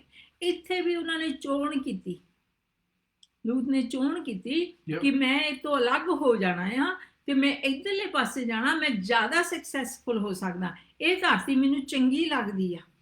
ਅਬਰਾਹਮ ਨੇ ਉਹਨੂੰ ਪਹਿਲੀ ਚੋਣ ਦਿੱਤੀ ਆ। ਅਬਰਾਹਮ ਨੇ ਆਪ ਪਹਿਲੀ ਚੋਣ ਨਹੀਂ ਕੀਤੀ, ਕਿਉਂਕਿ ਮੈਂ ਜਿੱਥੇ ਤੱਕ ਸਮਝਦੀ ਹਾਂ ਮੇਰੀ ਖਿਆਲ 'ਚ ਕਿ ਉਹ ਪਰਮੇਸ਼ਰ ਦੇ ਉੱਤੇ ਭਰੋਸਾ ਰੱਖਦਾ ਸੀ। ਉਹ ਹਰਿਆਲੀ ਤੇ ਨਹੀਂ ਸੀ ਭਰੋਸਾ ਰੱਖਦਾ, ਉਹ ਆਪਣੀਆਂ ਅੱਖਾਂ ਤੇ ਨਹੀਂ ਸੀ ਭਰੋਸਾ ਰੱਖਦਾ। ਜਦੋਂ ਪਰਮੇਸ਼ਰ ਨੇ ਉਹਨੂੰ ਕਿਹਾ ਸੀ ਆਪਣੇ ਇਸ ਪਿੰਡ ਨੂੰ, ਆਪਣੇ ਸਾਕਾਂ ਨੂੰ ਛੱਡ ਕੇ ਚਲ ਜਾ, ਉਹ ਨੇਚਾ ਦੇ ਨਾਲ ਤੁਰ ਪਿਆ ਸੀਗਾ। ਤੇ ਪ੍ਰਭੂ ਨੇ ਉਹਨੂੰ ਬਹੁਤ ਬਲੈਸ ਕੀਤਾ। ਪਰ ਜਿਹੜਾ ਲੂਤ ਸੀਗਾ, ਜਦੋਂ ਉਹਨੂੰ ਚੋਣ ਕਰਨੀ ਪਈ, ਉਹਨੇ ਉਧਰ ਨੂੰ ਚੋਣ ਕੀਤੀ ਜਿਹੜੀ ਬਹੁਤ ਹਰਿਆਲੀ ਦਿਸਦੀ ਸੀ, ਜਿੱਥੇ ਬਹੁਤ ਉਹਨੂੰ ਸੋਹਣਾ ਲੱਗਦਾ ਸੀ ਅੱਖਾਂ ਨੂੰ। ਸੋ ਇੱਥੇ ਉਹਨੇ ਚੋਣ ਕਰ ਲਈ ਤੇ ਉਹ ਇੱਕ ਦੂਏ ਤੋਂ ਅੱਡ ਹੋ ਗਏ। ਅਤੇ ਆਪਾਂ ਦੇਖਦੇ ਹਾਂ 13ਵੀਂ ਆਇਤ ਵਿੱਚ ਵੀ, ਇਸੇ ਚੈਪਟਰ 13ਵਾਂ ਚੈਪਟਰ ਦੇ ਵਿੱਚ ਲਿਖਿਆ, ਅਤੇ ਸਦੋਮ ਦੇ ਲੋਕ ਯਹੋਵਾ ਦੇ ਅੱਗੇ ਅਤ ਬੁਰਿਆਰ ਮਹਾਪਾਪੀ ਸੀਗੇ। ਜਿਹੜੇ ਪਿੰਡ ਨੂੰ ਜਾਣ ਵਾਸਤੇ, ਜਿਹੜੀ ਜਗ੍ਹਾ ਨੂੰ ਜਾਣ ਵਾਸਤੇ ਲੂਤ ਨੇ ਆਪਣੇ ਭਰਾ ਅਬਰਾਹਮ ਤੋਂ ਅਲੱਗ ਹੋ ਗਿਆ, ਉਸ ਸ਼ਹਿਰ ਦੇ ਲੋਕ, ਉਸ ਪਿੰਡ ਦੇ ਲੋਕ, ਉਸ ਜਗ੍ਹਾ ਦੇ ਲੋਕ ਪਰਮੇਸ਼ਰ ਦੇ ਅੱਗੇ ਬਹੁਤ ਮਹਾਪਾਪੀ ਸੀਗੇ। ਜੇ ਪਾਪ ਆ ਤੇ ਉੱਥੇ ਸਜ਼ਾ ਵੀ ਆਉਣੀ ਹੈ। ਪਰ ਲੂਤ ਨੇ ਚੋਣ ਕਰ ਲਈ ਅਬਰਾਹਮ ਤੋਂ ਅਲੱਗ ਹੋ ਕੇ ਉਧਰ ਨੂੰ ਜਾਣ ਦੀ। ਉਹ ਚੋਣ ਕਰ ਸਕਦਾ ਸੀ ਕਿ ਤੂੰ ਪਹਿਲਾਂ ਚੋਣ ਕਰ ਲਾ, ਤੂੰ ਮੈਨੂੰ ਸਲਾਹ ਦੇ ਦੇ, ਪਰ ਉਹਨੇ ਸੋਚਿਆ ਸੀ ਕਿ ਮੈਂ ਅਬਰਾਹਮ ਤੋਂ ਅੱਡ ਹੋ ਕੇ ਬਹੁਤ ਕਾਮਯਾਬ ਹੋ ਸਕਦਾ ਹੋਵਾਂ। ਅੱਜ ਕੱਲ੍ਹ ਵੀ ਸਾਡੀਆਂ ਚੋਣਾਂ ਇੱਦਾਂ ਦੀਆਂ ਹੋ ਸਕਦੀਆਂ ਹੈ। ਬਹੁਤ ਵਾਰੀ ਸਾਡੀਆਂ ਮਿਨਿਸਟਰੀਆਂ ਦੇ ਵਿੱਚ ਅਸੀਂ ਹਾਲਾਂਕਿ ਪਰਮੇਸ਼ਰ ਦੀ ਸੇਵਾ ਕਰਦੇ ਹੁੰਦੇ ਹਾਂ, ਉਹਦੇ ਵਿੱਚ ਵੀ ਸਾਡੀਆਂ ਆਪਣੀਆਂ ਹੀ ਚੋਣਾਂ ਕਿ ਅਸੀਂ ਇਹਨਾਂ ਤੋਂ ਅਲੱਗ ਹੋ ਕੇ ਜਾਂ ਇਸ ਜਗ੍ਹਾ ਤੋਂ ਅਲੱਗ ਹੋ ਕੇ ਅਸੀਂ ਬਹੁਤ ਪ੍ਰਭੂ ਦੀ ਸੇਵਾ ਕਰ ਸਕਦੇ ਹਾਂ। ਪਰ ਕੀ ਅਸੀਂ ਪ੍ਰਭੂ ਨੂੰ ਪੁੱਛਦੇ ਹਾਂ ਪਹਿਲਾਂ? ਕੀ ਅਸੀਂ ਆਪਣੀਆਂ ਅੱਖਾਂ ਪਰਮੇਸ਼ਰ ਵੱਲ ਨੂੰ ਪਹਿਲਾਂ ਚੁੱਕੀਆਂ ਪੈਰ ਪੱਟਣ ਤੋਂ ਪਹਿਲਾਂ? ਸਾਰਿਆਂ ਨਾਲੋਂ ਵੱਡਾ ਫੈਸਲਾ ਇਹ ਆ ਕਿ ਸਾਨੂੰ ਪਰਮੇਸ਼ਰ ਦਾ ਆਤਮਾ ਕੀ ਕਹਿੰਦਾ ਆ, ਅਸੀਂ ਆਪਣੀਆਂ ਅੱਖਾਂ ਕਿਹਦੇ ਵੱਲ ਨੂੰ ਲਾਈਆਂ ਆ। ਆਮੇਨ। ਲੂਤ ਨੇ ਆਪਣੀਆਂ ਅੱਖਾਂ ਪਰਮੇਸ਼ਰ ਵੱਲ ਨਹੀਂ ਬਲਕਿ ਹਰਿਆਲੀ ਵੱਲ ਚੁੱਕ ਕੇ ਫੈਸਲਾ ਕੀਤਾ। ਅਬਰਾਹਮ ਜੋ ਪਰਮੇਸ਼ਰ ਦੇ ਨਾਲ ਧਰਮੀ ਸੀ, ਉਸ ਤੋਂ ਅੱਡ ਹੋ ਕੇ ਸਦੂਮ ਦੇ ਲੋਕ ਜੋ ਪਰਮੇਸ਼ਰ ਦੇ ਅੱਗੇ ਬੁਰਿਆਰ ਸਨ, ਪਾਪੀ ਸਨ, ਉਹਨਾਂ ਦੇ ਵਿੱਚ ਰਹਿਣ ਵਾਸਤੇ ਉਹ ਰਾਜੀ ਹੋ ਗਿਆ। ਇੱਥੇ ਉਹਨੇ ਫੈਸਲਾ ਕਰ ਲਿਆ। ਕੀ ਇਹ ਉਹਦਾ ਫੈਸਲਾ ਤੁਸੀਂ ਸੋਚਦੇ ਵੀ ਸਹੀ ਹੋਊਗਾ? ਉਹਨੂੰ ਨਹੀਂ ਸੀ ਪਤਾ। ਜਦ ਅਸੀਂ ਕਿਸੇ ਪਿੰਡ ਨੂੰ ਜਾਣਾ ਹੋਵੇ ਜਾਂ ਅਸੀਂ ਕਿਸੇ ਬਿਜ਼ਨਸ ਦੇ ਵਿੱਚ ਪੈਣਾ ਹੋਵੇ, ਸਾਨੂੰ ਪਹਿਲਾਂ ਉਹਦੀ ਇਨਕੁਆਇਰੀ ਨਹੀਂ ਕਰਨੀ ਚਾਹੀਦੀ? ਸਦੂਮ ਜਿਹੜਾ ਲੂਤ ਸੀ, ਸਦੂਮ ਨੂੰ ਵੀ ਪਤਾ ਹੋਣਾ ਕਿ ਇਹਦੇ ਲੋਕ ਜਿਹੜੇ ਆ ਉਹ ਖਰਾਬ ਸੀਗੇ। ਉਹਨੇ ਪਰ ਆਪਣੀਆਂ ਅੱਖਾਂ ਪਹਾੜਾਂ ਵੱਲੇ ਦੇਖ ਲਈਆਂ, ਉਹਨੇ ਆਪਣੀਆਂ ਅੱਖਾਂ ਹਰਿਆਲੀ ਵੱਲੇ ਦੇਖ ਲਈਆਂ, ਕਿਉਂਕਿ ਉਹ ਕਹਿੰਦੇ ਦੇਸ਼ ਬਹੁਤ ਜ਼ਿਆਦਾ ਸੋਹਣਾ ਸੀ ਨਾਸ਼ ਹੋਣ ਤੋਂ ਪਹਿਲਾਂ। ਪਰ ਜਿਹੜੇ ਲੋਕ ਸੀਗੇ ਉਹ ਗਲਤ ਸੀਗੇ। ਉੱਥੇ ਉਹ ਪਰਮੇਸ਼ਰ ਦੇ ਵਿਰੁੱਧ ਪਾਪ ਕਰਦੇ ਸੀਗੇ। ਬਹੁਤ ਧਨ ਸੀਗਾ, ਬਹੁਤ ਹਰਿਆਲੀ ਸੀ, ਕਿੰਨਾ ਸੋਹਣਾ ਕੰਪੇਅਰ ਕੀਤਾ ਕਿ ਜਿਹੜਾ ਪਰਮੇਸ਼ਰ ਨੇ ਬਾਗ ਬਣਾਇਆ ਸੀ ਉਹਦੇ ਵਰਗਾ ਸੀਗਾ ਸਦੂਮ। ਪਰ ਜਿਹੜੇ ਲੋਕ ਸੀਗੇ ਉਹ ਗਲਤ ਸੀਗੇ। ਉਹ ਰੋਂਗ ਪਰਮੇਸ਼ਰ ਦੇ ਹਜ਼ੂਰੀ ਦੇ ਵਿੱਚ ਪਾਪ ਕਰਦੇ ਸੀਗੇ। ਅਤੇ ਫਿਰ ਆਪਾਂ ਦੇਖਦੇ ਹਾਂ ਉਤਪਤ ਦੀ ਕਿਤਾਬ ਵਿੱਚ 14ਵਾਂ ਚੈਪਟਰ ਤੇ ਉਹਦੀ 12ਵੀਂ ਆਇਤ। ਉਹ ਲੂਤ ਅਬਰਾਹਮ ਦੇ ਭਤੀਜੇ ਨੂੰ ਵੀ ਜੋ ਸਦੂਮ ਵਿੱਚ ਵਸਦਾ ਸੀ ਔਰ ਉਸਦੇ ਮਾਲ ਧਨ ਨੂੰ ਵੀ ਲੁੱਟ ਕੇ ਤੁਰਦੇ ਹੋਏ। ਜ਼ਰੂਰ ਉਹਨੇ ਚੋਣ ਗਲਤ ਕੀਤੀ ਤੇ ਹੁਣ ਉਹਦੀ ਚੋਣ ਦਾ ਵੀ ਫੈਸਲਾ ਆ ਗਿਆ ਹੈ ਕਰਕੇ ਉਹ ਲੋਕ ਬੈਡੀ ਸੀਗੇ, ਉਹ ਲੋਕ ਖਰਾਬ ਸੀਗੇ। ਜਦੋਂ ਅਸੀਂ ਰੋਂਗ ਲੋਕਾਂ ਦੇ ਨਾਲ ਫੈਸਲੇ ਲੈਂਦੇ ਆ, ਚੋਣਾਂ ਕਰਦੇ ਆ, ਤੇ ਬਾਈਬਲ ਵੀ ਆਪਾਂ ਨੂੰ ਉਹਦੇ ਬਾਰੇ ਕੁਝ ਦੱਸਦੀ ਹੈ। ਤੇ ਅਸੀਂ ਆਪ ਵੀ ਇਹ ਕਹਿੰਦੇ ਆਪਣੇ ਬੱਚਿਆਂ ਨੂੰ, ਜੇ ਤੂੰ ਆਪਣੀ ਰੋਂਗ ਕੰਪਨੀ ਦੇ ਵਿੱਚ ਗਿਆ ਤੇਰੇ ਨਾਲ ਆ ਹੋ ਜਾਣਾ ਹੈ। ਉਹ ਕੰਪਨੀ ਉਹਨੂੰ ਮਾੜਾ ਕਰਦੀ ਆ। ਆਪਾਂ ਆਪਣੇ ਧੀਆਂ ਪੁੱਤ ਨੂੰ, ਆਪਣੇ ਹਸਬੈਂਡ ਨੂੰ, ਆਪਣੀ ਵਾਈਫ ਨੂੰ ਕਦੀ ਨਹੀਂ ਮਾੜਾ ਕਹਿੰਦੇ। ਆਪਾਂ ਕਹਿੰਦੇ ਜਿਹੜੀ ਇਹਦੀ ਸੰਗਤ ਆ ਉਹਦਾ ਰੂਪ ਇਹਨੂੰ ਚੜ੍ਹਦਾ ਹੈ, ਉਹਦੀ ਮੱਤ ਆਉਂਦੀ ਆ। ਇੱਥੇ ਉਹਦੇ ਨਾਲ ਵੀ ਉਹੀ ਹੋਣ ਲੱਗਾ ਆ। ਤੇ ਕੀ ਹੋਇਆ, ਉੱਥੇ ਬਹੁਤ ਸਾਰੇ ਰਾਜੇ ਲੜਾਈਆਂ ਕਰਨ ਆ ਗਏ ਤੇ ਉਹਦੇ ਵਿੱਚ ਉਹ ਲੂਤ ਨੂੰ ਤੇ ਉਹਦੇ ਪਰਿਵਾਰ ਨੂੰ, ਉਹਦੇ ਧਨ ਨੂੰ, ਸਭ ਕਾਸੇ ਨੂੰ ਲੁੱਟ ਕੇ ਲੈ ਗਏ, ਜਿੱਦਾਂ ਸਦੂਮ ਦੇ ਲੋਕਾਂ ਨੂੰ ਲੁੱਟ ਕੇ ਲੈ ਗਏ। ਕਿਉਂਕਿ ਉਹ ਵੀ ਸਦੂਮ ਦੇ ਵਿੱਚ ਹੀ ਰਹਿੰਦਾ, ਹੁਣ ਉਹ ਵੀ ਉਹਨਾਂ ਵਿੱਚ ਹੀ ਗਿਣਿਆ ਗਿਆ ਤੇ ਉਹਦੀ ਵੀ ਉਦਾਂ ਦੀ ਹਾਲਤ ਹੋ ਗਈ। ਤੇ ਉਹਦਾ ਮਾਲ ਧਨ ਸਭ ਕੁਛ ਉਹ ਲੈ ਗਏ, ਉਹਦੇ ਧੀਆਂ ਤੇ ਉਹਦੀ ਵਾਈਫ, ਉਹਨੂੰ ਵੀ ਲੈ ਗਏ, ਉਹ ਵੀ ਨਹੀਂ ਬਚਿਆ। ਕਾਹਤੇ? ਕੱਲਾ ਉਹਨੂੰ ਨਹੀਂ, ਉਹਦੀ ਚੋਣ ਦੇ ਨਾਲ ਫਰਕ ਪਿਆ, ਉਹਦੇ ਬੱਚਿਆਂ ਨੂੰ ਵੀ ਪਿਆ, ਉਹਦੀ ਵਾਈਫ ਨੂੰ ਵੀ ਪਿਆ। ਪਰ ਫੇਰ ਕੀ ਹੋਇਆ ਕਿ ਅਬਰਾਹਮ ਜਿਹੜਾ ਪਰਮੇਸ਼ਰ ਦਾ ਧਰਮੀ ਬੰਦਾ ਕਹਾਉਂਦਾ, ਜਿਹਦੇ ਉੱਤੇ ਜਿਹੜਾ ਭਰੋਸਾ ਪਰਮੇਸ਼ਰ ਤੇ ਆ, ਉਹਨੇ ਜਦੋਂ ਇਹ ਸੁਣਿਆ, ਕਿਸੇ ਨੇ ਆ ਕੇ ਉਹਨੂੰ ਦੱਸਿਆ, ਮੇਰੇ ਖਿਆਲ ਇੰਨੀ ਦੂਰ ਨਹੀਂ ਹੋਣਾ, ਪਰ ਕਿਸੇ ਨੇ ਆ ਕੇ ਉਹਨੂੰ ਦੱਸਿਆ ਕਿ ਏਦਾਂ ਏਦਾਂ ਸਦੂਮ ਦੇ ਵਿੱਚ ਹੋ ਗਈ ਆ ਤੇ ਤੇਰੇ ਭਤੀਜੇ ਨੂੰ ਵੀ ਲੁੱਟ ਕੇ ਲੈ ਗਏ, ਉਹਨੂੰ ਨਾਲ ਲੈ ਗਏ, ਬੰਦੀ ਬਣਾ ਕੇ ਲੈ ਗਏ, ਨੌਕਰ ਬਣਾ ਕੇ ਲੈ ਗਏ, ਬੰਨ ਕੇ ਲੈ ਗਏ ਉਹਨੂੰ, ਉਹਦੇ ਫੈਸਲੇ ਦੇ ਕਾਰਨ। ਤੇ ਅਬਰਾਹਮ ਨੇ ਇਦਾਂ ਨਹੀਂ ਕਿਹਾ, ਉਹਨੇ ਆਪ ਹੀ ਫੈਸਲਾ ਕੀਤਾ ਸੀਗਾ। ਪਰ ਉਹ ਧਰਮੀ ਸੀ, ਪਰਮੇਸ਼ਰ ਤੋਂ ਡਰਦਾ ਸੀ, ਆਪਣੇ ਉਸ ਪਰਿਵਾਰ ਨਾਲ ਪਿਆਰ ਕਰਦਾ ਸੀ। ਉਹ ਫੇਰ ਉਹਦੇ ਮਗਰ ਗਿਆ ਤੇ ਉਹ ਕਹਿੰਦਾ 14ਵਾਂ ਇਸੇ ਚੈਪਟਰ 14 ਦੇ ਵਿੱਚ 16 ਆਇਤ ਵਿੱਚ ਆਪਾਂ ਦੇਖਦੇ ਹਾਂ ਕਿ ਜਦੋਂ ਅਬਰਾਹਮ ਉਹਦੇ ਮਗਰ ਜਾਂਦਾ ਆ, ਉਹਨੂੰ ਛਡਾਉਣ ਵਾਸਤੇ, ਉਹ ਬੈਰੀਆਂ ਦਾ ਸਾਹਮਣਾ ਕਰਦਾ ਆ, ਆਪਣੀ ਜਾਨ ਤੇ ਖੇਲ ਕੇ ਉਹਨਾਂ ਨੂੰ ਬਚਾਉਣਾ ਚਾਹੁੰਦਾ ਆ। ਅੱਜ ਪਰਮੇਸ਼ਰ ਵੀ ਸਾਨੂੰ ਸਾਡੇ ਬੈਰੀਆਂ ਤੋਂ ਬਚਾਉਣਾ ਚਾਹੁੰਦਾ ਹੈ, ਉਹ ਵੀ ਸਾਡੇ ਪਿੱਛੇ ਪੈਂਦਾ ਹੈ। ਤੇ ਇੱਥੇ ਅਬਰਾਹਮ ਨੇ ਕੀ ਕੀਤਾ, ਅਤੇ ਉਹ ਸਾਰੇ ਮਾਲ ਧਨ ਨੂੰ ਮੋੜ ਲੈ ਆਇਆ ਅਤੇ ਆਪਣੇ ਭਰਾ ਲੂਤ ਨੂੰ ਵੀ, ਔਰ ਉਹਦਾ ਮਾਲ ਧਨ ਔਰ ਤੀਵੀਆਂ ਔਰ ਲੋਕਾਂ ਨੂੰ ਵੀ ਮੋੜ ਕੇ ਲੈ ਆਇਆ। ਉਹਨੇ ਇਕੱਲੇ ਆਪਣੇ ਭਤੀਜੇ ਦੀ ਜਾਂ ਭਰਾ ਦੀ ਨਹੀਂ ਇਕੱਲੀ ਮਦਦ ਕੀਤੀ, ਉਹ ਸਦੂਮ ਦੇ ਹੋਰ ਲੋਕਾਂ ਨੂੰ ਵੀ ਮੋੜ ਕੇ ਲੈ ਕੇ ਆਇਆ, Amen. ਬੈਰੀ ਦੇ ਹੱਥੋਂ ਛੁਡਾ ਕੇ ਲਿਆਇਆ। ਇਹ ਅਬਰਾਹਮ ਦੀ ਚੋਣ ਸੀਗੀ। ਪਰ ਜਿਹੜੀ ਲੂਤ ਦੀ ਚੋਣ ਸੀ, ਉਹ ਨਿਕੰਮੀ ਚੋਣ ਸੀਗੀ। ਉਹਨੇ ਹਰਿਆਲੀ ਵੱਲ ਆਪਣੀਆਂ ਅੱਖਾਂ ਦੇਖੀਆਂ। ਅਬਰਾਹਮ ਨੇ ਦੇਖਿਆ, ਸੁਣਿਆ ਕਿ ਉਹ ਮੁਸੀਬਤ ਵਿੱਚ ਆ, ਫਿਰ ਉਹਦੇ ਮਗਰ ਗਿਆ, ਕਿਉਂਕਿ ਉਹ ਪਿਆਰ ਕਰਦਾ ਸੀ ਉਹਨੂੰ। ਪਿਤਾ ਪਰਮੇਸ਼ਰ ਸਾਨੂੰ ਪਿਆਰ ਕਰਦਾ ਹੈ, ਉਹ ਵੀ ਸਾਡੇ ਮਗਰ ਆਉਂਦਾ ਆ। ਜਦੋਂ ਅਸੀਂ ਗਲਤ ਫੈਸਲੇ ਲੈ ਲੈਂਦੇ ਆ, ਮੁਸੀਬਤਾਂ ਵਿੱਚ ਪੈ ਜਾਂਦੇ ਆ, ਫਿਰ ਵੀ ਉਹ ਸਾਨੂੰ ਛਡਾਉਣਾ ਚਾਹੁੰਦਾ ਹੈ। That's right. ਇਹ ਤਾਂ ਅਬਰਾਹਮ ਸੀਗਾ। ਪਰ ਉਹ ਸਾਡਾ ਪਿਤਾ ਜਿਹਨੇ ਸਾਨੂੰ ਬਣਾਇਆ ਆ, ਉਹ ਵੀ ਸਾਨੂੰ ਪਿਆਰ ਕਰਦਾ ਹੈ, ਤੇ ਉਹ ਵੀ ਚਾਹੁੰਦਾ ਆ ਕਿ ਅਸੀਂ ਵੀ ਬੈਰੀ ਦੇ ਹੱਥੋਂ ਛੁੱਟ ਕੇ ਸਾਰਾ ਕੁਝ ਜੋ ਉਹਨੇ ਲੁੱਟ ਲਿਆ ਆ, ਮੁੜ ਕੇ ਲੈ ਆਏਗੇ। ਅਬਰਾਹਮ ਨੇ ਸਾਰਾ ਕੁਝ ਮੁੜ ਕੇ ਲਿਆਂਦਾ, ਕੱਲਾ ਉਹਦਾ ਨਹੀਂ, ਪਰ ਗੁਆਂਢੀਆਂ ਦਾ ਵੀ ਲੈ ਆਂਦਾ, ਉਹਦੀ ਤੀਵੀਂ ਨੂੰ ਵੀ ਲੈ ਆਂਦਾ, ਉਹਦੇ ਬੱਚਿਆਂ ਨੂੰ ਵੀ ਲੈ ਆਂਦਾ। ਅੱਜ ਆਪਣਾ ਪਿਤਾ ਵੀ ਸਾਨੂੰ ਇਹ ਚਾਹੁੰਦਾ ਆ ਕਿ ਜੇ ਅਸੀਂ ਗਲਤ ਚੋਣ ਕੀਤੀ ਆ, ਤੇ ਅੱਜ ਵੀ ਉਹ ਆਪਣਾ ਆਪ ਸਾਡੇ ਤੇ ਭੇਜਦਾ ਆ ਤੇ ਸਾਨੂੰ ਬਚਾਉਣਾ ਚਾਹੁੰਦਾ ਹੈ। ਤੇ ਪਰ ਕੀ ਹੋਇਆ? ਉਤਪਤ ਦੀ 19ਵਾਂ ਚੈਪਟਰ, ਜੈਨਸਿਸ ਦਾ 19 ਚੈਪਟਰ 1 ਤੋਂ 3 ਆਪਾਂ ਪੜ੍ਹਦੇ ਹਾਂ। ਉਪਰੰਤ 2 ਦੂਤ ਸ਼ਾਮ ਨੂੰ ਸਦੂਮ ਨੂੰ ਆਏ। ਇਹ ਹੁਣ ਲੁੱਟ ਤੋਂ ਬਾਅਦ ਆ, ਜਦੋਂ ਅਬਰਾਹਮ ਨੇ ਉਹਨੂੰ ਮੁੜ ਕੇ ਲੈ ਆਂਦਾ। ਤੇ ਹੁਣ 2 ਸਵਰਗਦੂਤ ਲੂਤ ਦੇ ਪਿੰਡ ਵਿੱਚ ਫੇਰ ਆ ਜਾਂਦੇ ਆ। ਹੈਰਾਨ ਵਾਲੀ ਗੱਲ ਵਾ, ਲੂਤ ਨੂੰ ਉਦੋਂ ਵੀ ਨਹੀਂ ਪਤਾ ਲੱਗਾ ਕਿ ਮੈਂ ਇੱਥੋਂ ਹੁਣ ਵੀ, ਜਦੋਂ ਅਬਰਾਹਮ ਨੇ ਬਚਾ ਲਿਆ, ਮੈਂ ਹੁਣ ਉਹਦੇ ਕੋਲ ਚੱਲ ਜਾਵਾਂ ਮੁੜ ਕੇ। ਉਹ ਫੇਰ ਵੀ ਉੱਥੇ ਹੀ ਬਸ ਗਿਆ, ਉੱਥੇ ਹੀ ਰਹਿ ਗਿਆ। ਤੇ ਹੁਣ 2 ਲੋਕ ਆਉਂਦੇ, 2 ਸਵਰਗਦੂਤ ਆਉਂਦੇ ਆ, ਪਰਮੇਸ਼ਰ ਨੇ ਭੇਜੇ ਆ। ਜੇ ਤੁਸੀਂ ਇਹਨੂੰ ਸਟੱਡੀ ਕੀਤਾ, ਤੁਹਾਨੂੰ ਪਤਾ ਲੱਗੂ ਉਹ ਕਿਹੜੇ ਕੰਮ ਲਈ ਆਏ ਸੀਗੇ। ਉਹ ਉਸ ਸਦੂਮ ਨੂੰ ਇੰਨਾ ਪਾਪ ਸੀਗਾ ਉੱਥੇ ਲੋਕਾਂ ਦੇ ਵਿੱਚ, ਉਹਨੂੰ ਨਾਸ਼ ਕਰਨ ਆਏ ਸੀ। ਪਰ ਕੀ ਹੋਇਆ?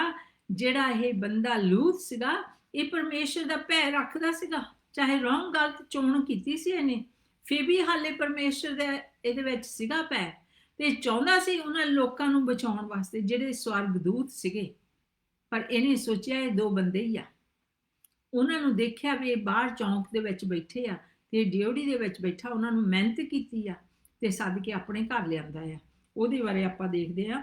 ਉਪਰੰਤ 2 ਦੂਤ ਸ਼ਾਮ ਨੂੰ ਸਦੂਮ ਨੂੰ ਆਏ, ਅਤੇ ਲੂਤ ਸਦੂਮ ਦੀ ਡਿਊਟੀ ਵਿੱਚ ਬੈਠਾ ਹੋਇਆ ਸੀ, ਅਤੇ ਲੂਤ ਉਹਨਾਂ ਨੂੰ ਵੇਖ ਕੇ ਮਿਲਣ ਲਈ ਉੱਠਿਆ, ਅਤੇ ਉਹਨੇ ਆਪਣਾ ਮੂੰਹ ਧਰਤੀ ਤੱਕ ਝੁਕਾਇਆ, ਯਾਨੀ ਕਿ ਉਹਨਾਂ ਨੂੰ ਸਲਾਮ ਕੀਤਾ, ਉਹਨਾਂ ਨੂੰ ਜੀ ਆਇਆਂ ਨੂੰ ਕਿਹਾ, ਤੇ ਉਹਨਾਂ ਨੂੰ ਮਿਲਣ ਗਿਆ। ਅੱਜ ਆਪਣਾ ਵੀ ਨੇਚਰ ਬਹੁਤ ਚੰਗਾ ਹੋ ਸਕਦਾ ਹੈ, ਪਰ ਇਹਦਾ ਮਤਲਬ ਇਹ ਨਹੀਂ ਜਿਹੜੀ ਅਸੀਂ ਚੋਣ ਕੀਤੀ ਆ ਉਹਦੀ ਸਜ਼ਾ ਸਾਨੂੰ ਨਹੀਂ ਭੋਗਣੀ ਪੈਣੀ। ਚੰਗਾ ਨੇਚਰ ਹੋ ਸਕਦਾ, ਪਰ ਉਹਦੇ ਨਾਲ ਨਾਲ ਸਾਡੀਆਂ ਚੋਣਾਂ ਕੀ ਆ? ਲੂਤ ਨੇ ਕਿਹੜੀ ਚੋਣ ਕੀਤੀ ਸੀ? ਲੂਤ ਨੇ ਦਾ ਨੇਚਰ ਚੰਗਾ ਰਿਹਾ। ਲੂਤ ਨੇ ਇਹਨਾਂ ਦੇ ਕੋਲ ਜਾ ਕੇ ਰਾਜੀ ਖੁਸ਼ੀ ਪੁੱਛੀ, ਤੇ ਦੂਜੀ ਆਇਤ ਵਿੱਚ ਉਹ ਦੱਸਦਾ ਆ ਕਿ ਉਸਨੇ ਆਖਿਆ, ਵੇਖੋ ਮੇਰੇ ਪ੍ਰਭੂ, ਤੁਸੀਂ ਆਪਣੇ ਦਾਸ ਦੇ ਘਰ ਵੱਲ ਮੁੜੋ ਔਰ ਰਾਤ ਠਹਿਰੋ ਔਰ ਆਪਣੇ ਚਰਨ ਧੋਵੋ, ਅਤੇ ਫਿਰ ਤੁਸੀਂ ਤੜਕੇ ਉੱਠ ਕੇ ਆਪਣੇ ਰਾਹ ਪੈ ਜਾਣਾ। ਪਰ ਉਹਨਾਂ ਨੇ ਆਖਿਆ, ਨਹੀਂ, ਅਸੀਂ ਚੌਂਕ ਵਿੱਚ ਹੀ ਰਾਤ ਕੱਟਾਂਗੇ। ਸੋ ਉਹ ਆਪਣਾ ਘਰ ਉਹਨਾਂ ਲਈ ਖੋਲਦਾ ਆ, ਉਹਨਾਂ ਨੂੰ ਤਕੀਦ ਕਰਦਾ ਹੈ, ਮੇਰੇ ਨਾਲ ਆ ਕੇ ਬੈਠੋ, ਆਰਾਮ ਕਰੋ, ਘਰ ਬੈਠੋ, ਪੈਰ ਧੋਣ ਲਈ ਮੈਂ ਤੁਹਾਨੂੰ ਪਾਣੀ ਦਿੰਦਾ ਆ, ਖਾਣ ਪੀਣ ਲਈ ਰੋਟੀ ਦਊਂਗਾ, ਮੇਰੇ ਕੋਲ ਆ ਕੇ ਆਰਾਮ ਕਰੋ, ਔਰ ਸਵੇਰ ਨੂੰ ਤੁਸੀਂ ਆਪਣੇ ਕੰਮ ਵਿੱਚ ਜਾਇਓ। ਇੱਥੇ ਉਹ ਆਪਣਾ ਇੱਕ ਨੇਚਰ, ਜਿਹੜਾ ਪਰਮੇਸ਼ਰ ਦਾ ਨੇਚਰ ਵਾ, ਹੈਲਪ ਕਰਨ ਦਾ, ਪ੍ਰਾਹੁਣਚਾਰੀ ਜਿੱਦਾਂ ਆਪਾਂ ਨੂੰ ਕਿਹਾ ਜਾਂਦਾ ਹੈ, ਉਹ ਵੀ ਪ੍ਰਾਹੁਣਚਾਰੀ 'ਚ ਫੇਲ ਨਹੀਂ ਹੋਇਆ, ਚੰਗਾ ਸੀਗਾ। ਪਰ ਫਿਰ ਵੀ ਉਹਨੇ ਜਿਹੜੀ ਚੋਣ ਕੀਤੀ ਸੀਗੀ ਉਹ ਗਲਤ ਹੀ ਸੀਗੀ। ਹਾਲੇ ਵੀ ਉਹ ਮੁੜਿਆ ਨਹੀਂ ਸੀਗਾ ਉੱਥੋਂ। ਜਦੋਂ ਅਬਰਾਹਮ ਨੇ ਵੀ ਉਹਨੂੰ ਬਚਾਉਣ ਲਈ ਆਇਆ, ਉਹਨੇ ਕਿਹਾ ਨਹੀਂ ਵੀ ਮੇਰੇ ਤੋਂ ਗਲਤੀ ਹੋ ਗਈ, ਮੈਂ ਹੁਣ ਮੁੜ ਕੇ ਉਹਦੇ ਨਾਲ ਚੱਲ ਜਾਵਾਂ, ਮੈਨੇ ਲੋਕਾਂ 'ਚੋਂ ਨਿਕਲ ਜਾਵਾਂ, ਉਹਨੇ ਫੈਸਲਾ ਨਹੀਂ ਇਹ ਕੀਤਾ। ਤੇ ਤੀਜੀ ਆਇਤ ਵਿੱਚ ਉਹ ਕਹਿੰਦਾ, ਜਾਂ ਉਹਨਾਂ ਦੇ ਬਹੁਤ ਹੀ ਖਹਿੜੇ ਪਿਆ ਤਾਂ ਉਹ ਉਸ ਵੱਲ ਮੁੜ ਕੇ ਉਹਦੇ ਘਰ ਗਏ, ਔਰ ਉਸਨੇ ਉਹਨਾਂ ਦੀ ਮਹਿਮਾਨੀ ਕੀਤੀ ਅਤੇ ਪਤੀਲੀ ਰੋਟੀ ਪਕਾਈ ਤਾਂ ਉਹਨਾਂ ਨੇ ਖਾਧੀ। ਜਦੋਂ ਹਟਿਆ ਹੀ ਨਹੀਂ, ਬਹੁਤ ਜੈਦ ਕਰਨ ਲੱਗ ਪਿਆ, ਤੇ ਉਹ ਉਹਦੇ ਘਰ ਨੂੰ ਆ ਗਏ, ਤੇ ਉੱਥੇ ਉਹਨਾਂ ਵਾਸਤੇ ਉਹਨੇ ਰੋਟੀ ਵੀ ਬਣਾਈ ਤੇ ਉਹਨਾਂ ਨੇ ਖਾਧੀ। ਤੇ ਇੱਥੇ ਜੇ ਤੁਸੀਂ ਜੇ ਤੁਸੀਂ ਇਹਨੂੰ ਗਾਹਾਂ ਪੜ੍ਹਦੇ ਆ ਤਾਂ ਸਦੂਮ ਦੇ ਲੋਕਾਂ ਦੀ ਬੁਰਾਈ ਦੇ ਕਰਕੇ ਹੀ ਉਹ ਲੋਕ ਆਏ ਸੀਗੇ ਤੇ ਉਹਨਾਂ ਨੂੰ ਨਾਸ਼ ਕਰਨ ਲਈ ਆਏ ਸੀ। ਪਰ ਜਿਹੜਾ ਇਹਨਾਂ ਤਿੰਨਾਂ ਆਇਤਾਂ ਵਿੱਚ ਆਪਾਂ ਦੇਖਿਆ, ਇੱਥੇ ਲੂਤ ਦਾ ਜੀਵਨ ਜਿਹੜਾ ਆ ਉਹ ਇੱਕ ਹੈਲਪ ਕਰਨ ਵੀ ਹੈਗਾ ਆ। ਅੱਜ ਵੀ ਉਹ ਹੈਲਪ ਕਰਨ ਨੂੰ ਹੈਗਾ ਆ। ਅੱਜ ਵੀ ਉਹ ਚਾਹੁੰਦਾ ਆ ਕਿ ਉਹਨਾਂ ਦੀ ਹੈਲਪ ਕਰੇ। ਪਰ ਜਿਹੜੀ ਉਹਨੇ ਚੋਣ ਕੀਤੀ ਉਹ ਗਲਤ ਸੀਗੀ। ਆਪਾਂ ਬਾਰ-ਬਾਰ ਇਹਦੇ ਵਿੱਚ ਦੇਖਦੇ ਹਾਂ। ਤੇ ਉਹਨੇ ਉਹਦੇ ਨਿਆਣੇ ਵੀ ਕਰਕੇ ਰੋਂਗ ਸਿੱਖਿਆ ਦੇ ਵਿੱਚ ਫਸ ਜਾਂਦੇ ਉੱਥੇ।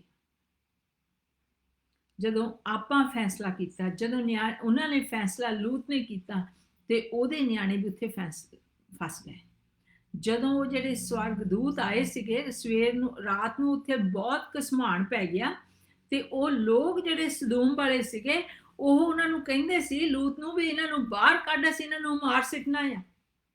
ਤੇ ਉਹ ਕਹਿੰਦਾ ਸੀ ਨਹੀਂ, ਇਹ ਮੇਰੇ ਘਰ ਆਏ ਆ। ਉਹਨਾਂ ਦੀ ਪੂਰੀ ਤਰੀਕੇ ਨਾਲ ਉਹਨੇ ਰਾਖੀ ਕੀਤੀ। ਇੰਨਾ ਤੱਕ ਵੀ ਉਹਨਾਂ ਨੂੰ ਕਿਹਾ ਕਿ ਤੁਸੀਂ ਮੇਰੀ ਤੀਵੀਂ ਨੂੰ ਲੈ ਲਓ ਜਾਂ ਮੇਰੀਆਂ ਧੀਆਂ ਨੂੰ ਲੈ ਲਓ, ਇਹਨਾਂ ਨਾਲ ਖਰਾਬੀ ਕਰ ਲਓ, ਪਰ ਇਹਨਾਂ ਨੂੰ ਕੁਛ ਨਾ ਕਿਉਂ। ਮੈਂ ਕੀ ਦੱਸਣਾ ਚਾਹੁੰਦੀ ਹਾਂ ਕਿ ਉਹਦਾ ਨੇਚਰ ਜਿਹੜਾ ਸੀ ਹਾਲੇ ਵੀ ਹੈਲਪ ਕਰਨ ਨੂੰ ਰੈਡੀ ਸੀਗਾ। ਅਸੀਂ ਵੀ ਬਹੁਤ ਵਾਰੀ ਆਪਣੀਆਂ ਬਹੁਤ ਸਾਰੀਆਂ ਚੀਜ਼ਾਂ ਦੇਣ ਨੂੰ ਤਿਆਰ ਹਾਂ। ਅਸੀਂ ਵੀ ਆਪਣਾ ਖਾਣਾ ਦੂਜਿਆਂ ਨਾਲ ਵੰਡਣ ਨੂੰ ਤਿਆਰ ਹਾਂ। ਅਸੀਂ ਵੀ ਬਹੁਤ ਸਾਰਾ ਕਿਸੇ ਦੀ ਹੈਲਪ ਕਰਨ ਨੂੰ ਤਿਆਰ ਹਾਂ, ਕੁਛ ਵੀ ਦੇ ਕੇ। ਪਰ ਜਿਹੜਾ ਪਰਮੇਸ਼ਰ ਵੱਲੋਂ ਫੈਸਲਾ ਲੈਣਾ, ਕੀ ਅਸੀਂ ਉਹ ਸੁਣਦੇ? ਜਦੋਂ ਫੈਸਲਾ ਕਰਨਾ ਆ ਕਿ ਪਰਮੇਸ਼ਰ ਦੇ ਮੂਹਰੇ ਅਸੀਂ ਕਿਹੜੀ ਚੋਣ ਅੱਜ ਕਰਨੀ ਆ, ਉਦੋਂ ਕੀ ਅਸੀਂ ਕਰਦੇ? ਉਹਦੇ ਵਿੱਚ ਅਸੀਂ ਕਿੱਥੇ ਉਤਰਦੇ ਹਾਂ? ਤੇ ਉਹਨਾਂ ਨੇ ਜਦੋਂ ਹੀ ਸਵੇਰਾ ਹੋਇਆ, ਇੱਥੇ ਜੇ ਤੁਸੀਂ ਸਾਰੀ ਸਟੋਰੀ ਪੜ੍ਹੋ ਤੇ ਉਹ ਲੋਕਾਂ ਨੇ, ਉਹ ਜਿਹੜੇ ਲੋਕੀ ਬੈਠ ਸੀਗੇ, ਉਹ ਦੋ ਸਵਰਗਦੂਤਾਂ ਨੇ ਉਹਨਾਂ ਦੀਆਂ ਅੱਖਾਂ ਵੀ ਅੰਨੀਆਂ ਕਰ ਦਿੱਤੀਆਂ ਸੀ। ਕਾਹਤੇ? ਲੂਤ ਨੂੰ ਬਚਾ ਲਿਆ। ਲੂਤ ਕੋਲ ਇੱਕ ਹੋਰ ਮੌਕਾ ਆ ਗਿਆ ਫੇਰ ਚੂਜ਼ ਕਰ ਲਓ ਕਿ ਹੁਣ ਫੇਰ ਚੋਣ ਕਰ ਲਾ, ਤੂੰ ਕੀ ਕਰਨਾ। ਲੂਤ ਨੇ ਉੱਥੇ ਸਵਰਗਦੂਤਾਂ ਨੇ ਦੱਸਿਆ ਕਿ ਸਾਨੂੰ ਤਾਂ ਖਾਸ ਇਸੇ ਕੰਮ ਲਈ ਇੱਥੇ ਭੇਜਿਆ ਗਿਆ, ਇਸ ਸ਼ਹਿਰ ਨੂੰ, ਇਸ ਪਿੰਡ ਨੂੰ, ਇਸ ਜਗ੍ਹਾ ਨੂੰ ਨਾਸ਼ ਕਰਨ ਵਾਸਤੇ, ਜਿਹੜਾ ਸਦੂਮ ਕਹਾਉਂਦਾ ਹੈ। ਪਰ ਤੂੰ ਚੱਲ, ਕਿਉਂਕਿ ਤੂੰ ਭਲਾਈ ਕੀਤੀ ਹੈ ਸਾਡੇ ਨਾਲ। ਉਹਦਾ ਬੱਟਾ ਨਹੀਂ ਪਰਮੇਸ਼ਰ ਨੇ ਰੱਖਿਆ। ਉਹਨਾਂ ਦੇ ਹੱਥ ਫੜ ਕੇ ਕਿਹਾ ਚਲੋ ਸਾਡੇ ਨਾਲ, ਤੂੰ ਆਪਣਾ ਲਗਾ ਤਗਾ ਵੀ ਰੈਡੀ ਕਰ ਲਾ। ਜਿਹੜਾ ਗੁਆਚ ਗਿਆ ਅਬਰਾਹਮ ਦੇ ਨਾਲ ਜਦੋਂ ਸੀ, ਬਹੁਤ ਤਾਂ ਨਹੀਂ ਸੀਗਾ, ਪਰ ਹੁਣ ਇੱਥੇ ਮੈਨੂੰ ਨਹੀਂ ਪਤਾ ਉਹਦੇ ਕੋਲ ਕਿੰਨਾ ਸੀਗਾ। ਪਰ ਉਹ ਜਦੋਂ ਜਾਂਦਾ, ਉਹਦੇ ਕੋਲ 2 ਕੁੜੀਆਂ ਵੀ ਸੀਗੀਆਂ। ਉਹਦੇ ਇੱਥੇ ਲਿਖਿਆ ਜਵਾਈਆਂ ਨੇ, ਜਦੋਂ ਲੂਤ ਨੇ ਆਪਣੀ ਜਵਾਈਆਂ ਨੂੰ ਕਿਹਾ ਕਿ ਸਾਡੇ ਨਾਲ ਚੱਲੋ, ਤੇ ਉਹਨਾਂ ਨੇ ਉਹਦਾ ਹਾਸਾ ਮਸ਼ਕੂਲਾ ਕੀਤਾ। ਉਹਨੂੰ ਬਲੀਵ ਨਹੀਂ ਕੀਤਾ।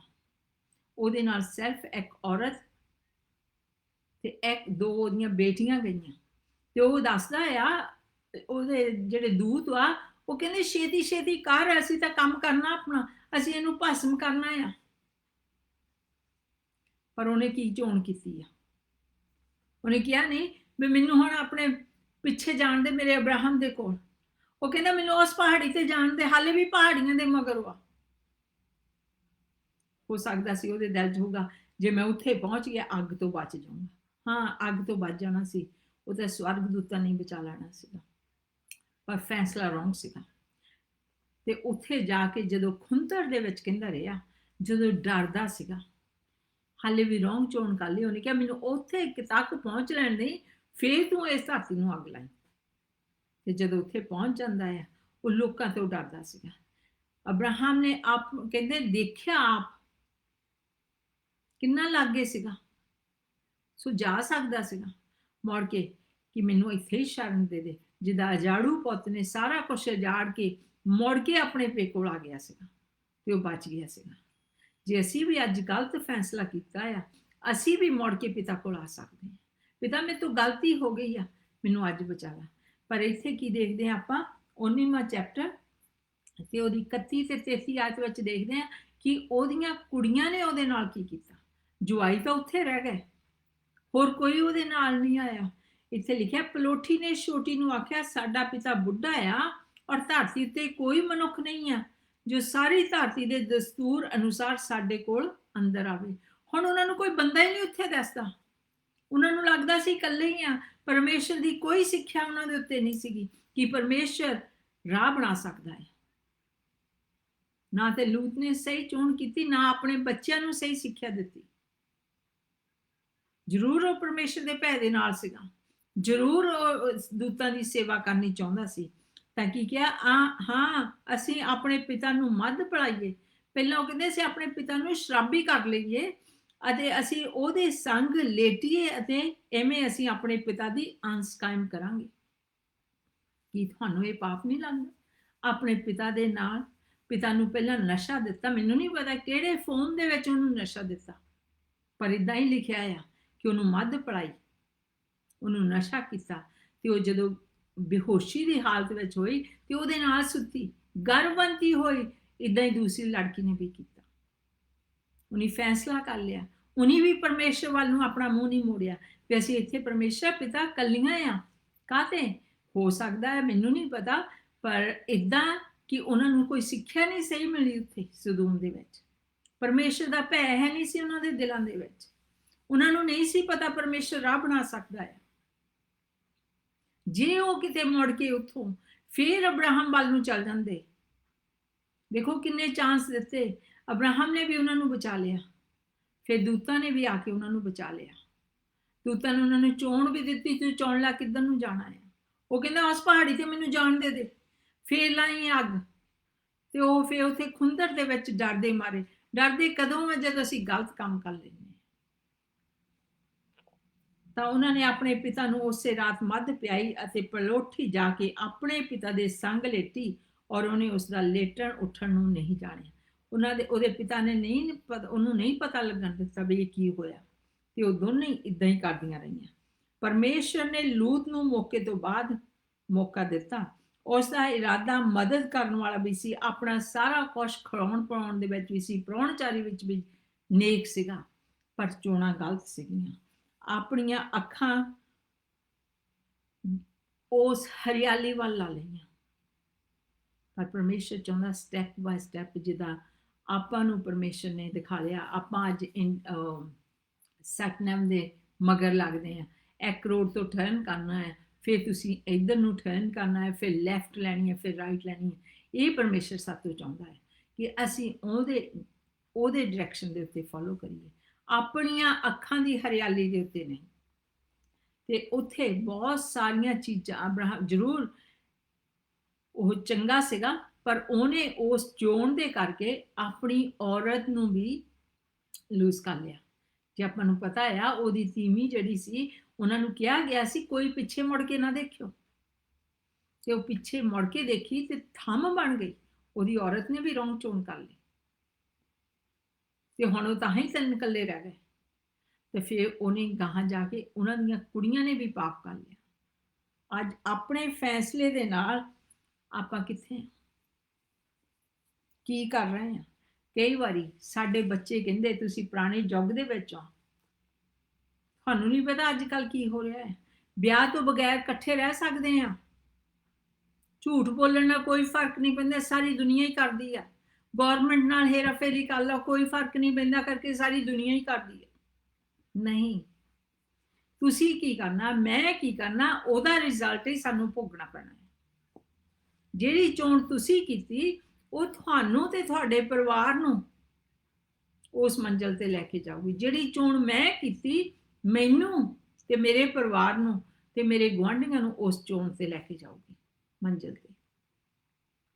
ਗਲਤ ਆ ਵਿਆਹ ਤੋਂ ਬਗੈਰ ਰਹਿਣਾ, ਗਲਤ ਆ ਪੇ ਦੇ ਨਾਲ ਸੈਕਸ ਕਰਨਾ, ਗਲਤ ਆ ਦੂਜਿਆਂ ਨੂੰ ਧੋਖਾ ਦੇਣਾ, ਗਲਤ ਆ ਲਾਲਚ ਕਰਨਾ। ਇਹ ਸਾਰਿਆਂ ਨੂੰ ਪਤਾ ਆ, ਫਿਰ ਕਿਉਂ ਅਸੀਂ ਰੌਂਗ ਚੋਣਾਂ ਕਰਦੇ ਹਾਂ?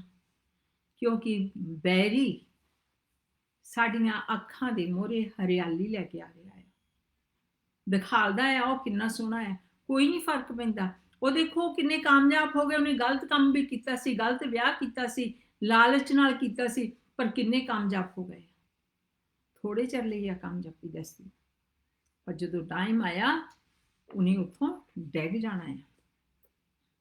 ਸਾਨੂੰ ਕਿੱਦਾਂ ਚੋਣਾਂ ਫੇ ਕਰਨੀਆਂ ਚਾਹੀਦੀਆਂ? ਕਿਉਂਕਿ ਕਰੰਥੀਆਂ ਦੇ ਵਿੱਚ 1 ਕਰੰਥੀਆਂ 15 ਤੇ 33 ਵਿੱਚ ਲਿਖਿਆ ਆ, 1 Corinthians chapter 15 verse 33, ਧੋਖਾ ਨਾ ਖਾਵੋ, ਬੁਰੀਆਂ ਸੰਗਤਾਂ ਚੰਗੀਆਂ ਚੱਲਣਾ ਨੂੰ ਵਿਗਾੜ ਦਿੰਦੀਆਂ। ਪਹਿਲੀ ਚੀਜ਼ ਸਾਨੂੰ ਆਪਣੀ ਸੰਗਤੀ ਸਹੀ ਕਰ ਲੈਣੀ ਚਾਹੀਦੀ ਹੈ। ਤੁਸੀਂ ਜ਼ਬੂਰ ਵੀ ਪੜ੍ਹ ਸਕਦੇ ਹੋ, ਕਿਉਂਕਿ ਕਹਿੰਦਾ ਧੋਖਾ ਨਾ ਖਾਵੋ, ਬੁਰੀਆਂ ਸੰਗਤਾਂ ਚੰਗੀਆਂ ਚੱਲਣਾ ਨੂੰ ਵਿਗਾੜ ਦਿੰਦੀਆਂ ਆ। ਇੱਥੇ ਵੀ ਹੋਇਆ ਕਿ ਉਹਨਾਂ ਦੀਆਂ ਬੱਚੀਆਂ ਵਿਗੜ ਗਈਆਂ ਰੋਂਗ ਸੰਗਤੀ ਦੇ ਵਿੱਚ ਰਹਿ ਕੇ। ਫਿਰ ਕਹਾਵਤਾਂ 13:20 ਵਿੱਚ ਲਿਖਿਆ, ਬੁੱਧਵਾਨ ਸੰਗੀ ਬੁੱਧਵਾਨ ਬਣ ਜਾਂਦਾ ਹੈ, ਪਰ ਮੂਰਖਾਂ ਦੇ ਸਾਥੀ ਨੂੰ ਦੁੱਖ ਹੋਊਗਾ। ਜੇ ਅਸੀਂ ਬੁੱਧਵਾਨਾਂ ਲੋਕਾਂ ਦੇ ਨਾਲ ਰਵਾਂਗੇ ਤਾਂ ਅਸੀਂ ਵੀ ਬੁੱਧਵਾਨ ਬਣ ਜਾਣਾ ਹੈ।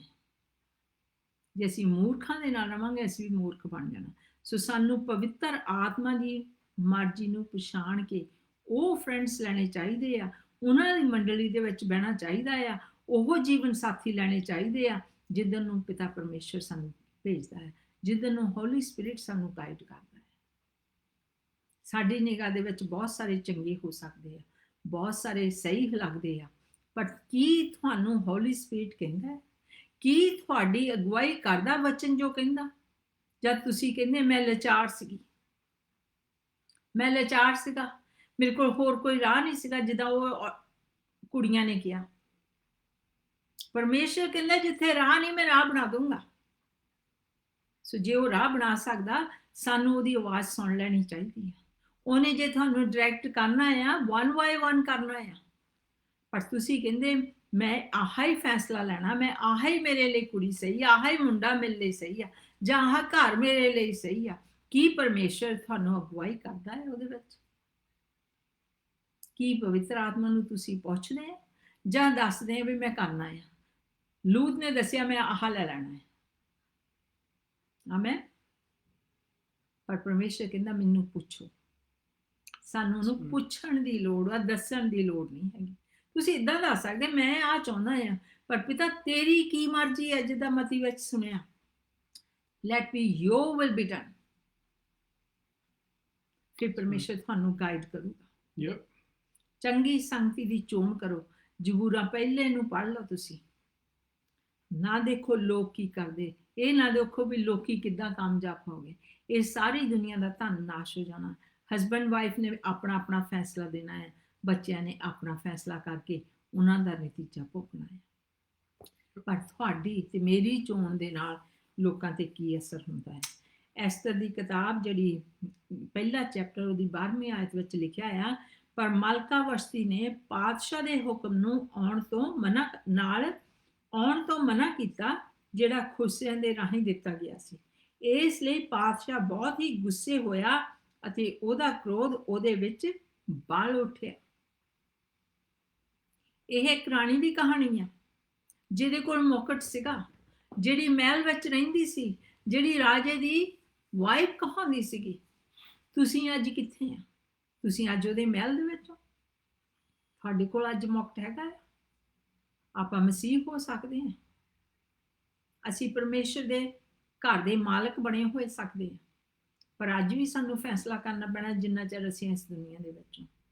ਜਦੋਂ ਉਹਨੂੰ ਸੱਦਿਆ ਰਾਜੇ ਨੇ, ਪਾਰਟੀ ਰੱਖੀ ਸੀ, ਕਿਹਾ ਉਹਨੂੰ ਮਾਲਕਾਂ ਨੂੰ ਲੈ ਕੇ ਆਓ, ਉਹਦੇ ਸਿਰ ਤੇ ਮੁਕਟ ਸੀਗਾ ਰਾਜੇ ਦਾ, ਅੱਜ ਮੇਰੇ ਨਾਂ ਤੇ ਮਸੀਹ ਰੱਖਿਆ ਹੈ ਮੈਂ। ਪਰ ਕੀ ਮੈਂ ਫੈਸਲਾ ਕਰਦੀ ਹਾਂ? ਜਦੋਂ ਪਰਮੇਸ਼ਰ ਦਾ ਆਤਮਾ ਮੈਨੂੰ ਕਹਿੰਦਾ ਇੱਧਰ ਨੂੰ ਆ, ਤੇ ਮੈਂ ਉਹਦੇ ਕੋਲ ਜਾਂਦੀ ਜਾਂ ਨਹੀਂ ਜਾਂਦੀ? ਉਹ ਨਹੀਂ ਗਈ ਤਾਂ ਉਹਨੇ ਆਪਣਾ ਮੁਕਟ ਲੂਜ਼ ਕਰ ਲਿਆ। ਸਾਡੇ ਕੋਲ ਵੀ ਖਤਰਾ ਹੈਗਾ ਆ। ਜੇ ਅਸੀਂ ਪਰਮੇਸ਼ਰ ਦੇ ਪਵਿੱਤਰ ਆਤਮਾ ਜੀ ਦੀ ਆਵਾਜ਼ ਨੂੰ ਨਹੀਂ ਸੁਣਦੇ, ਉਹਦੇ ਆਖੇ ਨਹੀਂ ਲੱਗਦੇ, ਤੇ ਸਾਤੋਂ ਵੀ ਉਹ ਮੁਕਟ ਗਵਾਚ ਸਕਦਾ ਆ। ਉਹਦੇ ਮਹਿਲ ਦੇ ਵਿੱਚ ਰਹਿੰਦੇ ਹੋਏ ਵੀ ਅਸੀਂ ਉੱਥੋਂ ਅਲੱਗ ਹੋ ਸਕਦੇ ਹਾਂ, ਕਿਉਂਕਿ ਰਾਜੇ ਦਾ ਕ੍ਰੋਧ ਭੜਕਿਆ ਤੇ ਰਾਜੇ ਨੇ ਇੱਕ ਅਨਾਥ ਕੁੜੀ ਨੂੰ ਉਹਦੇ ਆਸ਼ਰਮ ਦੇ ਵਿੱਚ ਆ ਗਈ, ਉਹਦੇ ਮਹਿਲ ਦੇ ਵਿੱਚ ਆ ਗਈ। ਜਦੋਂ ਉਹਨੇ ਤਿਆਰ ਕਰ ਲਿਆ ਤੇ ਉਹਨੂੰ ਉਹ ਮੁਕਟ ਦਿੱਤਾ ਗਿਆ। ਪਰ ਜੇ ਤੁਸੀਂ ਜਾਣੋ ਕਿ ਜਿਹੜੀ ਐਸਤਰ ਸੀਗੀ, ਉਹ ਇੱਕ ਗਰੀਬ ਸੀ, ਮਾਮੂਲੀ ਜਿਹੀ ਸੀਗੀ, ਉਹਦੇ ਕੋਲ ਕੁਛ ਨਹੀਂ ਸੀਗਾ, ਪਰ ਉਹ ਪਰਮੇਸ਼ਰ ਤੋਂ ਡਰਦੀ ਸੀਗੀ। ਉਹਦਾ ਜਿਹੜਾ ਚਾਚਾ ਸੀਗਾ ਉਹ ਉਹਨੂੰ ਸਹੀ ਸਿੱਖਿਆ ਦਿੰਦਾ ਸੀਗਾ ਤੇ ਉਹਦੇ ਆਖੇ ਲੱਗਦੀ ਸੀਗੀ। ਉਹਨੇ ਇਕੱਲਾ ਮੁਕਟ ਹੀ ਨਹੀਂ ਹਾਸਲ ਕੀਤਾ ਮਹਿਲ ਦੇ ਵਿੱਚ ਜਾ ਕੇ, ਉਹਨੇ ਆਪਣੇ ਲੋਕਾਂ ਨੂੰ ਵੀ ਬਚਾ ਲਿਆ ਆਪਣੀ ਚੋਣ ਦੇ ਕਰਕੇ, ਜਿਹੜੀ ਉਹਨੂੰ ਸਹੀ ਸਿੱਖਿਆ ਦਿੱਤੀ ਗਈ ਸੀ। ਜ਼ਰੂਰ ਸਾਨੂੰ ਉਹਦੇ ਵਿੱਚ ਸਫ਼ਰ ਕਰਨਾ ਪੈਂਦਾ ਹੈ, ਜ਼ਰੂਰ ਉਹਨੂੰ ਵੀ ਸਫ਼ਰ ਕਰਨਾ ਪਿਆ, ਪਰ ਜਦੋਂ ਉਹ ਉਸ ਮੰਜ਼ਿਲ ਤੇ ਪਹੁੰਚੀ, ਉਹ ਇਕੱਲੀ ਆਪ ਨਹੀਂ ਬਚੀ, ਇਕੱਲੀ ਆਪਣੇ ਕੋਲ ਉਹਦੇ ਕੋਲ ਮੌਕਾ ਨਹੀਂ ਸੀ, ਉਹਨੇ ਬਹੁਤ ਸਾਰੇ ਲੋਕਾਂ ਨੂੰ ਬਚਾ ਲਿਆ ਜਿਹੜੇ ਯਹੂਦੀ ਸੀਗੇ। Yeah, that's right. ਅੱਜ ਤੁਸੀਂ ਤੇ ਮੈਂ ਕਿਹੜੀ ਚੋਣ ਕਰ ਰਹੇ ਹਾਂ?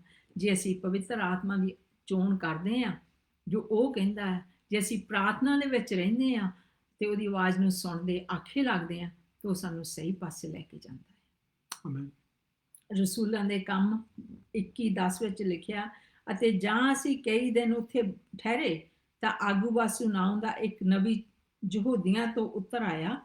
ਉਹਨੇ ਸਾਡੇ ਕੋਲ ਆਣ ਕੇ ਪਲੂਸ ਦਾ ਕਮਰ ਪਟਕਾ ਚੁੱਕ ਲਿਆ ਅਤੇ ਆਪਣੇ ਹੱਥ ਪੈਰ ਬੰਨ੍ਹ ਕੇ ਕਿਹਾ, ਪਵਿੱਤਰ ਆਤਮਾ ਇਉਂ ਆਖਦਾ ਹੈ ਕਿ ਯਹੂਦੀ ਲੋਕ ਯਰੂਸ਼ਲਮ ਵਿੱਚ ਉਸ ਮਨੁੱਖ ਨੂੰ ਜਿਹਦਾ ਇਹ ਪਟਕਾ ਹੈ ਇਸੇ ਤਰ੍ਹਾਂ ਬੰਨੇਗਾ ਅਤੇ ਪਰਾਈਆਂ ਕੌਮਾਂ ਦੇ ਹੱਥਾਂ ਵਿੱਚ ਹਵਾਲੇ ਕਰਨਗੇ। ਜਾਂ ਉਹ ਇਹ ਗੱਲਾਂ ਸੁਣੀਆਂ ਤਾਂ ਅਸੀਂ ਵੀ ਉਹਦੀ ਮਿਹਨਤ ਕੀਤੀ ਕਿ ਯਰੂਸ਼ਲਮ ਨੂੰ ਨਾ ਜਾਵੇ। ਤਦ ਪਲੂਸ ਨੇ ਉੱਤਰ ਦਿੱਤਾ, ਇਹ ਤੁਸੀਂ ਕੀ ਕਰਦੇ ਹੋ ਜੋ ਰੋਂਦੇ ਅਤੇ ਮੇਰਾ ਦਿਲ ਤੋੜਦੇ ਹੋ? ਕਿਉਂ ਜੋ ਮੈਂ ਪ੍ਰਭੂ ਯਿਸੂ ਦੇ ਨਾਮ ਦੇ ਬਦਲੇ ਯਰੂਸ਼ਲਮ ਵਿੱਚ ਨਿਰਾ ਬੰਨੇ ਜਾਣ ਨੂੰ ਹੀ ਨਹੀਂ, ਸਗੋਂ ਮਰਨ ਨੂੰ ਵੀ ਤਿਆਰ ਹਾਂ। ਬਹੁਤ ਵਾਰੀ ਪਰਮੇਸ਼ਰ ਪਿਤਾ ਜੀ, ਹੌਲੀ ਸਪਿਰਿਟ ਸਾਡੇ ਨਾਲ ਗੱਲ ਕਰਦੇ ਆ। ਸਾਨੂੰ ਪਹਿਲਾਂ ਹੀ ਸੁਨੇਹਾ ਦਿੱਤਾ ਹੁੰਦਾ ਆ ਵੀ ਤੁਹਾਨੂੰ ਇਸ ਰਾਹ ਜਾਣਾ ਪੈਣਾ ਆ, ਮੈਂ ਤੁਹਾਡੇ ਲਈ ਆਹ ਰਾਹ ਤਿਆਰ ਕੀਤਾ ਆ, ਮੈਂ ਤੁਹਾਡੇ ਲਈ ਆਹ ਕੰਮ ਤਿਆਰ ਕੀਤਾ ਆ। ਪਰ ਗੱਭੇ ਕੋਈ ਸਾਨੂੰ ਅਗਵਾਈ ਕਰਦਾ, ਉਹਦੀ ਕਨਫਰਮੇਸ਼ਨ ਦਿੰਦਾ ਜਾਂ ਉਹਦੇ ਬਾਰੇ ਹੋਰ ਦੱਸ ਦਿੰਦਾ ਆ, ਤੇ ਲੋਕ ਘਬਰਾ ਜਾਂਦੇ ਜਿਨ੍ਹਾਂ ਨੂੰ ਸਨੇਹ ਦਾ ਨਹੀਂ ਪਤਾ। ਇੱਥੇ ਵੀ ਇਦਾਂ ਹੀ ਹੋਇਆ। ਆਗੂਵਾਸ ਜਿਹੜਾ ਸੀ ਉਹ ਇੱਕ ਨਬੀ ਸੀਗਾ, ਉਹਨੇ ਪਲੂਸ ਦਾ ਪਟਕਾ ਲੈ ਕੇ ਕਿਹਾ, ਉਹਨੂੰ ਪਤਾ ਨਹੀਂ ਸੀ ਇਹ ਕਿਹਦਾ ਪਟਕਾ ਆ। ਉਹਨੇ ਕਿਹਾ ਕਿ ਇਹ ਜਿਹਦਾ ਪਟਕਾ ਆ ਉਹਨੂੰ ਯਰੂਸ਼ਲਮ ਦੇ ਵਿੱਚ ਲੋਕਾਂ ਨੇ ਬੰਨ੍ਹ ਲੈਣਾ ਆ ਤੇ ਕੈਦ ਵਿੱਚ ਪਾ ਦੇਣਾ ਹੈ। ਤੇ ਹੋਰ ਜਿਹੜੇ ਉੱਥੇ ਮਸੀਹ ਲੋਕ ਸੀ ਜਾਂ ਪ੍ਰਭੂ ਨੂੰ ਜਾਣਨ ਵਾਲੇ ਲੋਕ ਸੀ, ਉਹ ਘਬਰਾ ਗਏ ਸੁਨੇਹਾ ਸੁਣ ਕੇ ਤੇ ਪਲੂਸ ਦੀਆਂ ਮਿਹਨਤਾਂ ਕਰਨ ਲੱਗ ਪਏ, ਤੂੰ ਉੱਥੇ ਨਾ ਜਾ, ਰੁਕ ਜਾ। ਉਹ ਕਹਿੰਦਾ ਤੁਸੀਂ ਨਾ ਰੋਵੋ, ਨਾ ਮੇਰੇ ਤਾਲੇ ਕਰੋ, ਤੁਸੀਂ ਮੇਰਾ ਦਿਲ ਤੋੜਦੇ ਆ। ਮੈਂ ਤਾਂ ਪਰਮੇਸ਼ਰ ਵਾਸਤੇ ਆਪਣੀ ਜਾਨ ਦੇਣ ਨੂੰ ਵੀ ਤਿਆਰ ਹਾਂ। ਇੱਥੇ ਪਲੂਸ ਨੇ ਹੋਰਨਾਂ ਦੀ ਨਹੀਂ ਸੁਣੀ, ਪਰ ਜਿਹੜੀ ਪਰਮੇਸ਼ਰ ਨੇ ਉਹਨੂੰ ਪਹਿਲਾਂ ਗੱਲ ਦੱਸੀ ਸੀ ਉਹਦੇ ਵਿੱਚ ਹੀ ਆਪਣਾ ਭਰੋਸਾ ਰੱਖਿਆ। Amen. ਅੱਜ ਬਹੁਤ ਵਾਰੀ ਆਪਾਂ ਇਹ ਗੱਲ ਸੁਣਦੇ ਆ ਤੇ ਜੇ ਮੈਂ ਹੁੰਦੀ, ਮੈਂ ਕਹਿਣਾ ਸੀ ਇਹਨੂੰ ਪਰਮੇਸ਼ਰ ਨੇ ਅਕਲ ਦਾ ਆਤਮਾ ਨਹੀਂ ਦਿੱਤਾ, ਜ਼ਰੂਰ ਇਹਨੇ ਮੌਤ ਦੇ ਮੂੰਹ ਦੇ ਵਿੱਚ ਪੈਣਾ ਹੈ, ਕਿਉਂ ਨਹੀਂ ਇਹ ਬਚਦਾ ਉੱਥੇ? ਪਰ ਪਰਮੇਸ਼ਰ ਨੇ ਉਹਨੂੰ ਪਹਿਲਾਂ ਦੱਸਿਆ ਸੀਗਾ ਕਿ ਮੈਂ ਤੈਨੂੰ ਵਰਤਣਾ ਆ ਉਹਨਾਂ ਦੇ ਮੋਹਰੇ ਲਿਜਾ ਕੇ ਕਿ ਤੂੰ ਗਵਾਹੀ ਦੇਵੇਂ ਮੇਰੀ ਯਰੂਸ਼ਲਮ ਦੇ ਵਿੱਚ। ਜਦੋਂ ਅਸੀਂ ਚਾਹੁੰਦੇ ਆ ਕਿ ਅਸੀਂ ਪਰਮੇਸ਼ਰ ਦੇ ਕੰਮ ਕਰਨੇ ਆ, ਗਵਾਹੀਆਂ ਦੇਣੀਆਂ ਆ, ਫਿਰ ਸਾਡੇ ਵਿੱਚ ਵੀ ਮੁਸੀਬਤਾਂ ਪਹਿਲਾਂ ਆਉਣੀਆਂ। ਪਰਮੇਸ਼ਰ ਨੇ ਰਾਹ ਬਣਾਉਣਾ ਆ, ਉਹਨੇ ਚਾਹੁੰਦਾ ਹੈ ਕਿ ਕਿੱਦਾਂ ਤੁਸੀਂ ਰਾਜੇ ਤੱਕ ਪਹੁੰਚ ਸਕੋਗੇ, ਰਾਣੀ ਦੇ ਮਹਿਲ ਵਿੱਚ ਤੁਸੀਂ ਕਿੱਦਾਂ ਪਹੁੰਚ ਜਾਓਗੇ। ਗਵਾਹੀ ਦੇਣੀ ਤਾਂ ਚਾਹੁੰਦੇ ਆ, ਪਰ ਉਹ ਰਾਹ ਵੀ ਸਾਨੂੰ ਤੈਅ ਕਰਨਾ ਪੈਣਾ ਹੈ।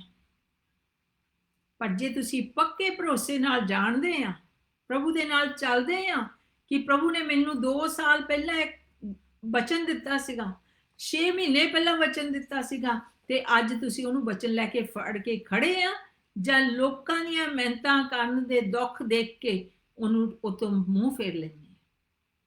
ਪਲੂਸ ਨੇ ਆਪਣਾ ਮੂੰਹ ਨਹੀਂ ਫੇਰਿਆ। ਪਲੂਸ ਨੇ ਕਿਹਾ ਕਿ ਮੈਂ ਤਾਂ ਯਿਸੂ ਮਸੀਹ ਲਈ ਆਪਣੀ ਜਾਨ ਵੀ ਦੇ ਦੂੰਗਾ। ਜਾਨ ਆਪਣੀ ਐਨੀਵੇ ਜਾਣੀ ਆ, ਚਾਹੇ ਤੁਸੀਂ ਪਰਮੇਸ਼ਰ ਦੇ ਕੰਮਾਂ ਦੀ ਚੋਣ ਕਰਕੇ ਦਿਓ ਤੇ ਚਾਹੇ ਵੈਰੀ ਦੇ ਕੰਮਾਂ ਦੀ ਚੋਣ ਕਰਕੇ ਦਿਓ, ਪਰ ਭਲਾ ਹੋਊਗਾ ਤੇ ਅਸੀਂ ਬਹੁਤ ਸਾਰੇ ਲੋਕਾਂ ਦੇ ਮੂਹਰੇ ਗਵਾਹੀ ਦੇਵਾਂਗੇ। ਜੋ ਪਰਮੇਸ਼ਰ ਨੇ ਸਾਨੂੰ ਸੁਨੇਹਾ ਦਿੱਤਾ ਆ, ਅਸੀਂ ਉਹਦੇ ਵਿੱਚ ਅਟਲ ਰਹੀਏ, ਦੂਜੇ ਲੋਕਾਂ ਦੀਆਂ ਗੱਲਾਂ ਨਾ ਸੁਣੀਏ। ਉਹ ਆਪਣੀ ਸਮਝ ਨਾਲ ਬੋਲਦੇ, ਉਹ ਆਪਣੀ ਸਮਝ ਨਾਲ ਚੰਗੇ ਸੀਗੇ, ਪਲੂਸ ਨੂੰ ਪਿਆਰ ਕਰਦੇ ਸੀ, ਨਹੀਂ ਸੀ ਚਾਹੁੰਦੇ ਕਿ ਉਹ ਬੁਰੇ ਉੱਥੇ ਜਾ ਕੇ ਕੈਦੀ ਬਣ ਜਾਵੇ। ਉਹ ਬੁਰਾ ਨਹੀਂ ਸੀ ਚਾਹੁੰਦੇ, ਪਰ ਉਹਨਾਂ ਨੂੰ ਨਹੀਂ ਸੀ ਪਤਾ ਪਰਮੇਸ਼ਰ ਦੇ ਆਤਮਾ ਨੇ ਉਹਨਾਂ ਨੂੰ ਕੀ ਕਿਹਾ ਆ। ਅੱਜ ਜੇ ਪਰਮੇਸ਼ਰ ਦੇ ਆਤਮਾ ਨੇ ਤੁਹਾਨੂੰ ਕੋਈ ਵਾਅਦਾ ਦਿੱਤਾ ਆ, ਤੁਹਾਨੂੰ ਹੁਕਮ ਦਿੱਤਾ ਆ, ਤਾਂ ਤੁਸੀਂ ਵੀ ਉਹਦੀ ਚੋਣ ਕਰ ਲਓ। ਆਮੇਨ। ਇੱਥੇ ਇਹਦਾ ਇਹ ਮਤਲਬ ਆ ਕਿ ਸਾਨੂੰ ਪਰਮੇਸ਼ਰ ਦੇ ਵਚਨਾਂ ਦੇ ਵਿੱਚ ਆਪਣੀ ਪੂਰੀ ਵਿਸ਼ਵਾਸ ਹੋਣਾ ਚਾਹੀਦਾ ਹੈ। ਪ੍ਰਾਰਥਨਾ ਦੇ ਵਿੱਚ, ਉਹਦੇ ਲਿਖੇ ਹੋਏ ਵਚਨਾਂ ਦੇ ਵਿੱਚ ਅੰਡਰਲਾਈਨ ਕਰ ਲਓ ਜਦੋਂ ਪ੍ਰਭੂ ਦਾ ਆਤਮਾ ਤੁਹਾਨੂੰ ਕੁਛ ਕਹਿੰਦਾ ਹੈ। ਫਿਰ ਮੁੱਕਰੋ ਨਾ, ਭਾਵੇਂ 6 ਮਹੀਨੇ ਲੰਘ ਜਾਣ, ਭਾਵੇਂ ਸਾਲ ਲੰਘ ਜਾਵੇ। ਜੋ ਉਹ ਵਾਅਦੇ ਕਰਦਾ ਉਹ ਵਫਾਦਾਰ ਹੋ ਤੁਹਾਨੂੰ ਕੀ ਕਰਨ ਨੂੰ, ਉਸ ਵਚਨ ਨੂੰ ਪੂਰਾ ਕਰਨ ਲਈ। ਆਮੀਨ। ਤੇ ਫਿਰ ਕਲੂਸੀਆਂ 3:23 ਵਿੱਚ ਲਿਖਿਆ, ਜੋ ਕੁਝ ਤੁਸੀਂ ਕਰੋ ਚਿੱਤ ਲਾ ਕੇ ਪ੍ਰਭੂ ਦੇ ਲਈ ਕਰੋ। ਸਾਨੂੰ ਜ਼ਰੂਰਤ ਆ ਕਿ ਜੋ ਵੀ ਕੰਮ ਅਸੀਂ ਅੱਜ ਕਰਦੇ ਹਾਂ ਪ੍ਰਭੂ ਬਾਰੇ, ਅਸੀਂ ਉਹਨੂੰ ਚਿੱਤ ਲਾ ਕੇ ਕਰੀਏ, ਲੋਕਾਂ ਨੂੰ ਦਿਖਾਉਣ ਵਾਸਤੇ ਨਹੀਂ। ਆਮੇਨ। ਇਹ ਕਿੱਦਾਂ ਹੋਣੀ ਹੈ? ਫਿਰ ਕਲੋਸੀਆਂ 4:2 ਵਿੱਚ ਲਿਖਿਆ, ਲਗਾਤਾਰ ਪ੍ਰਾਰਥਨਾ ਕਰਦੇ ਰਹੋ ਅਤੇ ਧੰਨਵਾਦ ਕਰਦਿਆਂ ਹੋਇਆਂ ਉਸ ਵਿੱਚ ਸਚੇਤ ਰਹੋ। ਤਾਂ ਹੀ ਅਸੀਂ ਸਹੀ ਫੈਸਲੇ ਕਰਾਂਗੇ ਜੇ ਅਸੀਂ ਸਚੇਤ ਰਹੀਏ, ਪ੍ਰਾਰਥਨਾ ਕਰਦੇ ਰਹੀਏ ਤੇ ਜੋ ਬਚਨਾਂ ਵਿੱਚ ਲਿਖਿਆ ਆ ਉਹਨੂੰ ਆਪਣੇ ਮੋਹਰੇ ਰੱਖੀਏ, ਫਿਰ ਅਸੀਂ ਸਹੀ ਚੋਣਾਂ ਕਰ ਸਕਦੇ ਹਾਂ। ਯਾਕੂਬ ਦਾ ਪਹਿਲਾ ਚੈਪਟਰ ਤੇ 5ਵੀਂ ਵਿੱਚ ਲਿਖਿਆ, ਪਰ ਜੇ ਤੁਹਾਡੇ ਵਿੱਚੋਂ ਕਿਸੇ ਨੂੰ ਬੁੱਧ ਦਾ ਘਾਟਾ ਹੋਵੇ ਤਾਂ ਉਹ ਪਰਮੇਸ਼ਰ ਕੋਲੋਂ ਮੰਗੇ, ਜਿਹੜਾ ਸਭਨਾਂ ਨੂੰ ਬਿਨਾਂ ਅਲਾਮੇ ਦਿੰਦਾ ਹੈ। ਜੇ ਆਪਾਂ ਕਹਿੰਦੇ ਮੈਨੂੰ ਨਹੀਂ ਪਤਾ ਲੱਗਦਾ ਪਰਮੇਸ਼ਰ, ਮੈਂ ਕਿੱਧਰ ਨੂੰ ਜਾਵਾਂ, ਕੀ ਕਰਾਂ, ਤਾਂ ਪਰਮੇਸ਼ਰ ਕਹਿੰਦਾ ਮੇਰੇ ਤੋਂ ਬੁੱਧ ਮੰਗ ਲਾ ਤੇ ਮੈਂ ਤੈਨੂੰ ਰਾਹ ਦੱਸ ਦਊਂਗਾ। ਉਹ ਕਹਿੰਦਾ ਮੈਂ ਦੇਖ ਤੇਰੇ ਤੇ ਧਿਆਨ ਰੱਖ ਕੇ ਤੈਨੂੰ ਸਮਝ ਦਊਂਗਾ। ਆਮੀਨ। ਖਾਸ ਕਰਕੇ ਉਹ ਤੁਹਾਨੂੰ ਕਹਿੰਦਾ ਹੈ, ਜਿਹੜਾ ਖਾਸ ਕਰਕੇ ਜਿਹੜਾ ਪ੍ਰਾਰਥਨਾ ਕਰਦਾ ਹੈ, ਖਾਸ ਕਰਕੇ ਜਿਹੜਾ ਚਾਹੁੰਦਾ ਹੈ ਮੈਂ ਕਿੱਧਰ ਨੂੰ ਜਾਵਾਂ, ਪ੍ਰਭੂ ਕਹਿੰਦਾ ਮੈਂ ਉਹਨੂੰ ਵੱਧ ਦੇ ਦੂੰਗਾ, ਉਹਦੇ ਤੇ ਧਿਆਨ ਰੱਖ ਕੇ ਉਹਨੂੰ ਸਮਝ ਦੇ ਦੂੰਗਾ। ਪਰ ਕਹਿੰਦਾ ਪਰ ਜੇ ਤੁਹਾਡੇ ਵਿੱਚੋਂ ਕਿਸੇ ਨੂੰ ਬੁੱਧ ਦਾ ਘਾਟਾ ਹੈ ਤਾਂ ਮੰਗੋ। ਸਾਨੂੰ ਮੰਗਣ ਦੀ ਲੋੜ। ਕਿਹਦੇ ਕੋਲੋਂ? ਪਿਤਾ ਦੇ ਕੋਲੋਂ। ਯਾਕੂਬ 1:22 ਦੇ ਵਿੱਚ ਲਿਖਿਆ, ਪਰ ਬਚਨ ਉੱਤੇ ਅਮਲ ਕਰਨ ਵਾਲੇ ਬਣੋ, ਹੋਵੋ ਅਤੇ ਆਪਣੇ ਆਪ ਨੂੰ ਧੋਖਾ ਦੇ ਕੇ ਨਿਰੇ ਸੁਣਨ ਵਾਲੇ ਨਾ ਹੋਵੋ। ਅੱਜ ਕੱਲ੍ਹ ਆਪਾਂ ਦੇਖਦੇ ਹਾਂ ਬਹੁਤ ਸਾਰੇ ਲੋਕਾਂ ਨੂੰ ਬਹੁਤ ਸਾਰੀ ਬਾਈਬਲ ਦੀ ਨੌਲੇਜ ਆ, ਬਹੁਤ ਸਾਰੇ ਵਚਨ ਚੇਤੇ ਆ। ਇਹਦਾ ਮਤਲਬ ਇਹ ਨਹੀਂ ਮੈਂ ਕਹਿੰਦੀ ਕਿ ਤੁਹਾਨੂੰ ਬਾਈਬਲ ਦੀ ਨੌਲੇਜ ਨਹੀਂ ਹੋਣੀ ਚਾਹੀਦੀ, ਮੈਂ ਇਹ ਨਹੀਂ ਕਹਿੰਦੀ ਤੁਹਾਨੂੰ ਵਚਨ ਸੁਣਨੇ ਨਹੀਂ ਚਾਹੀਦੇ, ਇਹ ਨਹੀਂ ਕਹਿੰਦੀ ਕਿ ਪੜੋ ਨਾ ਜਾਂ ਚੇਤੇ ਨਾ ਕਰੋ, ਪਰ ਉਹ ਕੀ ਕਹਿੰਦਾ, ਸੁਣਨ ਵਾਲੇ ਨਾ ਹੋਵੋ ਇਕੱਲੇ, ਪਰ ਉਹਨੂੰ ਕਰਨ ਵਾਲੇ ਵੀ ਹੋ। ਜੋ ਵਚਨ ਕਹਿੰਦਾ ਆ ਉਹ ਅਸੀਂ ਕਰਨਾ ਆ, ਫੇਰ ਹੀ ਉਹਦਾ ਫਲ ਆਉਣਾ ਹੈ। ਜੇ ਵਚਨ ਮੈਨੂੰ ਕਹਿੰਦਾ ਹੈ ਤੂੰ ਸੱਜੇ ਪਾਸੇ ਨੂੰ ਜਾਣਾ ਹੈ, ਜਿਹੜਾ ਟੌਮ ਆ ਮੈਨੂੰ ਕਹਿੰਦਾ ਸੱਜੇ ਪਾਸੇ ਜਾ, ਤੇ ਜੇ ਮੈਂ ਖੱਬੇ ਪਾਸੇ ਨੂੰ ਜਾਂਦੀ ਹਾਂ ਤੇ ਮੇਰੀ ਰੌਂਗ ਚ ਹੋਣਾ। ਸੋ ਇਸ ਕਰਕੇ ਜੋ ਵਚਨ ਕਹਿੰਦਾ ਹੈ ਪ੍ਰਭੂ ਦਾ, ਸਾਨੂੰ ਉਹੀ ਚੋਣ ਕਰਨ ਦੀ ਲੋੜ ਵਾ ਤਾਂ ਕਿ ਅਸੀਂ ਸਹੀ ਰਸਤੇ ਤੇ ਰਹੀਏ। ਆਮੇਨ। ਆਮੇਨ। ਤੇ ਅਸੀਂ ਜਦੋਂ ਇਦਾਂ ਨਹੀਂ ਕਰਦੇ, ਅਸੀਂ ਕਿਹਨੂੰ ਧੋਖਾ ਦਿੰਨੇ ਆ? ਉਹ ਕੀ ਕਹਿੰਦਾ, ਅਮਲ ਕਰਨ ਵਾਲੇ ਹੋਵੋ ਅਤੇ ਆਪਣੇ ਆਪ ਨੂੰ ਧੋਖਾ ਨਾ ਦੇਵੋ। ਜਦੋਂ ਅਸੀਂ ਨਹੀਂ ਕਰਦੇ, ਅਸੀਂ ਕਹਿੰਦੇ ਆ ਸਾਨੂੰ ਆ ਬਚਨ ਪਤਾ ਆ, ਤੇ ਖਿਆਲ ਰੱਖੋ ਅਸੀਂ ਪਾਸਟਰ ਜੀ ਨੂੰ ਨਹੀਂ ਮੈਂ ਧੋਖਾ ਦੇ ਰਹੀ, ਮੈਂ ਆਪਣੇ ਆਪ ਨੂੰ ਧੋਖਾ ਦਿੰਨੀ। ਤੁਸੀਂ ਵੀ ਇਦਾਂ ਹੀ ਆ, ਤੁਸੀਂ ਬਚਨ ਬੋਲਦੇ ਆ, ਜਾਣਦੇ ਆ ਤੇ ਪ੍ਰਚਾਰ ਕਰਦੇ ਆ, ਪਰ ਜੇ ਨਹੀਂ ਉਹਦੇ ਉੱਤੇ ਆਪ ਨਹੀਂ ਅਮਲ ਕਰਦੇ ਤਾਂ ਅਸੀਂ ਵੀ ਧੋਖਾ ਦੇਣ ਵਾਲੇ ਆ। ਮੈਂ ਵੀ ਧੋਖਾ ਦੇਣ ਵਾਲੀ ਹਾਂ। ਪਰ ਉਹ ਕਹਿੰਦਾ ਇਦਾਂ ਦੇ ਨਾ ਬਣਿਓ। ਕਿਸੇ ਨੂੰ ਨਹੀਂ ਅਸੀਂ ਧੋਖਾ ਦਿੰਦੇ, ਅਸੀਂ ਆਪਣੇ ਆਪ ਨੂੰ ਧੋਖਾ ਦਿੰਦੇ। ਕਾਹਤੇ ਕਰਕੇ? ਅਸੀਂ ਜਿਹੜੀ ਫਿਰ ਉਹ ਚੋਣ ਕੀਤੀ, ਅਸੀਂ ਉਸੇ ਮੰਜ਼ਿਲ ਤੇ ਪਹੁੰਚਣਾ ਹੈ। ਇਸ ਕਰਕੇ ਅਸੀਂ ਆਪਣੇ ਆਪ ਨੂੰ ਧੋਖਾ ਦਿੰਦੇ ਹਾਂ। ਰਸੂਲਾਂ ਦੇ ਕੰਮ 3:19 ਵਿੱਚ ਲਿਖਿਆ, ਇਸ ਲਈ ਤੋਬਾ ਕਰੋ ਅਤੇ ਮੁੜੋ ਵੀ ਤੁਹਾਡੇ ਪਾਪ ਮਿਟਾਏ ਜਾਣ, ਤਾਂ ਜੋ ਪ੍ਰਭੂ ਦੇ ਹਜ਼ੂਰੋਂ ਸੁੱਖ ਦੇ ਦਿਨ ਆਉਣ। ਸਾਨੂੰ ਅੱਜ ਵੀ ਪ੍ਰਭੂ ਚਾਂਸ ਦੇ ਰਿਹਾ ਆ ਕਿ ਅਸੀਂ ਮੁੜ ਆਈਏ। ਜੇ ਅਸੀਂ ਗਲਤ ਠਹਿਰਨ ਲੈ ਲਈ ਆ, ਹਾਲੇ ਵੀ ਆਪਣੇ ਕੋਲ ਮੌਕਾ ਆ। ਪ੍ਰਭੂ ਪਿਆਰ ਕਰਦਾ ਹੈ, ਉਹ ਅੱਜ ਵੀ ਸਾਨੂੰ ਉਸ ਕੈਦ ਵਿੱਚੋਂ ਛੁਡਾਉਣਾ ਚਾਹੁੰਦਾ ਹੈ ਜਿੱਥੋਂ ਅਬਰਾਹਮ ਨੇ ਆ ਕੇ ਆਪਣੇ ਭਤੀਜੇ ਨੂੰ ਛੁਡਾ ਲਿਆ ਸੀ, ਜਿੱਥੇ ਅਬਰਾਹਮ ਨੇ ਆ ਕੇ ਉਹਦੀ ਮਦਦ ਕਰ ਦਿੱਤੀ ਤੇ ਉਹਦੇ ਲੋਕਾਂ ਨੂੰ ਮੁੜ ਕੇ ਲੈ ਆਉਂਦਾ। ਅੱਜ ਵੀ ਪ੍ਰਭੂ ਇਹ ਚਾਹੁੰਦਾ ਹੈ, ਕਿਹੜੀ ਚੋਣ ਕਰੀਏ? ਪਰਮੇਸ਼ਰ ਦੇ ਵਚਨ ਤੇ ਦੇਖ ਕੇ ਕਰੀਏ, ਨਾ ਕਿ ਲੋਕ ਕੀ ਕਰਦੇ ਆ। ਜਿਹੜਾ ਫੈਸਲਾ ਤੁਸੀਂ ਲੈਣਾ, ਇਹ ਨਾ ਦੇਖੋ ਉਹ ਦੋਨੇ ਇਕੱਠੇ ਰਹਿੰਦੇ, ਕੁਛ ਨਹੀਂ, ਉਹਨਾਂ ਕੋਲ ਤਾਂ ਨਿਆਣੇ ਵੀ ਹੋ ਗਏ, ਹੁਣ ਤਾਂ ਉਹ ਪੱਕੇ ਵੀ ਹੋਣ ਲੱਗੇ ਆ, ਜਾਂ ਉਹਨਾਂ ਕੋਲ ਨਿਆਣੇ ਵੀ ਹੋ ਗਏ, ਉਹ ਤਾਂ ਬਹੁਤ ਵੱਡੇ ਬਿਜ਼ਨਸ ਦੇ ਵਿੱਚ ਬਣ ਗਏ। ਇਹ ਦੇਖੋ ਪਵਿੱਤਰ ਆਤਮਾ ਅੱਜ ਤੁਹਾਨੂੰ ਤੇ ਮੈਨੂੰ ਕੀ ਕਹਿ ਰਿਹਾ ਹੈ। ਉਹਨਾਂ ਦਾ ਹਿਸਾਬ ਪਰਮੇਸ਼ਰ ਨੇ ਉਹਨਾਂ ਤੋਂ ਲੈਣਾ, ਤੁਹਾਡਾ ਹਿਸਾਬ ਤੁਹਾਡੇ ਤੋਂ ਲੈਣਾ। ਹੋ ਸਕਦਾ ਉਹਨਾਂ ਨੂੰ ਉਹਨਾਂ ਬਚਨਾਂ ਦੀ ਨੌਲੇਜ ਹੀ ਨਾ ਹੋਈ ਹੋਵੇ, ਪਰ ਜੇ ਤੁਸੀਂ ਅੱਜ ਪ੍ਰਭੂ ਦੇ ਬਚਨਾਂ ਨੂੰ ਜਾਣਦੇ ਆ, ਸੁਣਿਆ ਆ, ਤੇ ਫਿਰ ਤੁਸੀਂ ਰੋਂਗ ਚੋਣ ਕਰਦੇ ਆ, ਫਿਰ ਸਾਨੂੰ ਉਹਦਾ ਫੈਸਲਾ ਜਿਹੜਾ ਲਿਆ ਉਹਦੀ ਹੀ ਕੀਮਤ ਦੇਣੀ ਪੈਣੀ ਹੈ। Amen. ਹੋ ਸਕਦਾ ਉਸ ਵਿਚਾਰੇ ਨੂੰ ਪਤਾ ਹੀ ਨਾ ਹੋਵੇ ਇਹ ਗਲਤ ਕੰਮ ਆ। ਪਰ ਜਿਹੜੇ ਸਾਡੇ ਜੀਵਨ ਦੇ ਫੈਸਲੇ ਇਸ ਦੁਨੀਆ ਵਿੱਚ ਆ, ਮੇਰੇ ਖਿਆਲ ਸਾਰਿਆਂ ਨੂੰ ਪਤਾ ਆ, ਕਿਉਂਕਿ ਸਾਡੇ ਨਿੱਕੇ ਨਿੱਕੇ ਨਿਆਣੇ ਵੀ ਘਰਾਂ 'ਚ ਹੈਗੇ ਆ। ਉਹ ਜਦੋਂ ਗਲਤ ਕੰਮ ਕਰਦੇ ਆ, ਉਹ ਕਹਿੰਦੇ ਮੈਂ ਨਹੀਂ ਕੀਤਾ, ਇਹਨੇ ਫਲਾਣੇ ਨੇ ਕੀਤਾ, ਲੁਕੋ ਦਿੰਦੇ ਆ। ਕਈ ਵਾਰੀ ਕੁਛ ਰੋਂਗ ਕਰਕੇ ਕਾਰਪੇਟ ਦੇ ਥੱਲੇ ਲੁਕਾਉਣਾ ਚਾਹੁੰਦੇ ਆ, ਪਰ ਮਾਪਿਆਂ ਤੋਂ ਕੁਛ ਲੁਕਿਆ ਨਹੀਂ ਹੁੰਦਾ, ਉਹਨਾਂ ਨੂੰ ਹਾਸਾ ਹੁੰਦਾ ਹੈ। ਅਸੀਂ ਵੀ ਕਈ ਵਾਰੀ ਇੱਦਾਂ ਕਰਦੇ ਹਾਂ, ਅਸੀਂ ਸੋਚਦੇ ਸਾਨੂੰ ਕੋਈ ਨਹੀਂ ਦੇਖਦਾ, ਅਸੀਂ ਗਲਤ ਕੰਮ ਕਰ ਲਿਆ, ਫੇਰ ਕੀ ਹੋਇਆ? ਪਰ ਤੁਹਾਨੂੰ ਪਤਾ ਇੱਕ ਜਣਾ ਦੇਖਦਾ ਹਰ ਵੇਲੇ, ਉਹ ਹੈਗਾ ਪਿਤਾ ਪਰਮੇਸ਼ਰ। ਉਹ ਆਪਾਂ ਇੱਦਾਂ ਵੀ ਕਹਿੰਦੇ ਉਹਦੀ ਹਜ਼ੂਰੀ ਤੋਂ ਮੈਂ ਕਿੱਧਰ ਨੂੰ ਜਾਵਾਂ, Yeah. ਉਹਦੀ ਹਜ਼ੂਰੀ ਹਰ ਜਗ੍ਹਾ ਆ। ਪਰ ਉਹਨੇ ਤੁਹਾਨੂੰ ਫਰੀडम ਦਿੱਤੀ ਆ, ਮੈਨੂੰ ਫਰੀडम ਦਿੱਤੀ ਆ। ਇਹਦਾ ਮਤਲਬ ਇਹ ਨਹੀਂ ਹੈਗਾ ਕਿ ਉਹ ਜਾਣਦਾ ਨਹੀਂ, ਜਾਣਦਾ ਆ, ਪਰ ਫੈਸਲਾ ਕਰਨ ਦੀ ਫਰੀडम ਦਿੱਤੀ ਹੋਈ ਆ ਮੈਨੂੰ ਤੇ ਤੁਹਾਨੂੰ। That's right. ਸੋ ਮੇਰੇ ਭੈਣੋ ਤੇ ਭਰਾਵੋ, ਬੱਚਿਓ, ਨੌਜਵਾਨੋ, ਇਸ ਬੈਰੀ ਦੀ ਜਿਹੜੀ ਚਾਲ ਵਾ ਉਹ ਤੋਂ ਆਪਾਂ ਅਲੱਗ ਹੋ ਜਾਈਏ ਤੇ ਅੱਜ ਫੈਸਲਾ ਕਰ ਲਈਏ ਕਿ ਪ੍ਰਭੂ ਦੇ ਵਚਨ ਦੇ ਵਿੱਚ ਕੀ ਲਿਖਿਆ ਆ ਤੇ ਅਸੀਂ ਉਹਦੇ ਵੱਲ ਨੂੰ ਜਾਈਏ ਤੇ ਹੋਲੀ ਸਪਿਰਿਟ ਅੱਜ ਸਾਨੂੰ ਕੀ ਕਹਿੰਦਾ ਆ। ਤੇ ਜਦੋਂ ਅਸੀਂ ਫੈਸਲਾ ਕਰਦੇ ਹਾਂ ਕਿ ਸਾਡੇ ਕੋਲ ਸ਼ਾਂਤੀ, ਜਾਂ ਅਸੀਂ ਚੋਰੀ ਰੱਖ ਕੇ ਫੈਸਲਾ ਕਰਦੇ ਹਾਂ। ਜਦੋਂ ਗਲਤ ਫੈਸਲਾ ਕੀਤਾ ਹੁੰਦਾ, ਬਾਲੀ ਵਾਰੀ ਅਸੀਂ ਬਹੁਤ ਸਾਰੇ ਲੋਕ ਜਿਹੜੇ ਆਪਾਂ ਨੂੰ ਪਤਾ ਹੁੰਦਾ ਇਹਨੇ ਸਾਨੂੰ ਉਤਾੜ ਦੇਣਾ ਆ, ਉਹਨਾਂ ਤੋਂ ਚੋਰੀ ਵੀ ਰੱਖਦੇ ਹਾਂ ਤੇ ਸਾਡੀ ਕੋਈ ਘਬਰਾਹਟ ਹੁੰਦੀ ਹੈ, ਸ਼ਾਂਤੀ ਨਹੀਂ ਹੁੰਦੀ। ਆ ਜਾਓ ਆਪਾਂ ਹੁਣ ਪਾਸਟਰ ਜੀ ਨੂੰ 2 ਮਿੰਟ ਦੇ ਦਿੰਦੇ। ਮੈਂ ਬਹੁਤ ਟਾਈਮ ਲੈ ਲਿਆ, ਪਰ ਪ੍ਰਭੂ ਦਾ ਧੰਨਵਾਦ ਕਰਦੀ ਹਾਂ ਕਿ ਤੁਹਾਡੇ ਤੱਕ ਜ਼ਰੂਰ ਇਹ ਵਚਨ ਪਹੁੰਚ ਗਿਆ ਹੋਊਗਾ। ਜਿੱਦਾਂ ਵੀ ਪਵਿੱਤਰ ਆਤਮਾ ਤੁਹਾਨੂੰ ਸਮਝਾਉਣਾ ਚਾਹੁੰਦੇ ਆ, ਤੁਹਾਨੂੰ ਸਮਝਾ ਸਕਦੇ ਹਾਂ। Amen. Amen. Yes, that's a good message. ਹੋਰ ਵੀ ਟਾਈਮ ਲੈ ਸਕਦੇ ਸੀ। ਜਦੋਂ ਮੈਸੇਜ ਚੰਗਾ ਹੋਵੇ, ਸਾਡੇ ਤੱਕ ਪਹੁੰਚਦਾ ਹੋਵੇ, ਜ਼ਿਆਦਾ ਟਾਈਮ ਵੀ ਹੋਵੇ, ਕੋਈ ਫਰਕ ਨਹੀਂ ਪੈਂਦਾ ਹੈਗਾ। ਪਰ ਪ੍ਰਭੂ ਯਿਸੂ ਮਸੀਹ ਅੱਜ ਆਪਣੇ ਨਾਲ ਗੱਲਾਂ ਕਰ ਰਿਹਾ ਆ।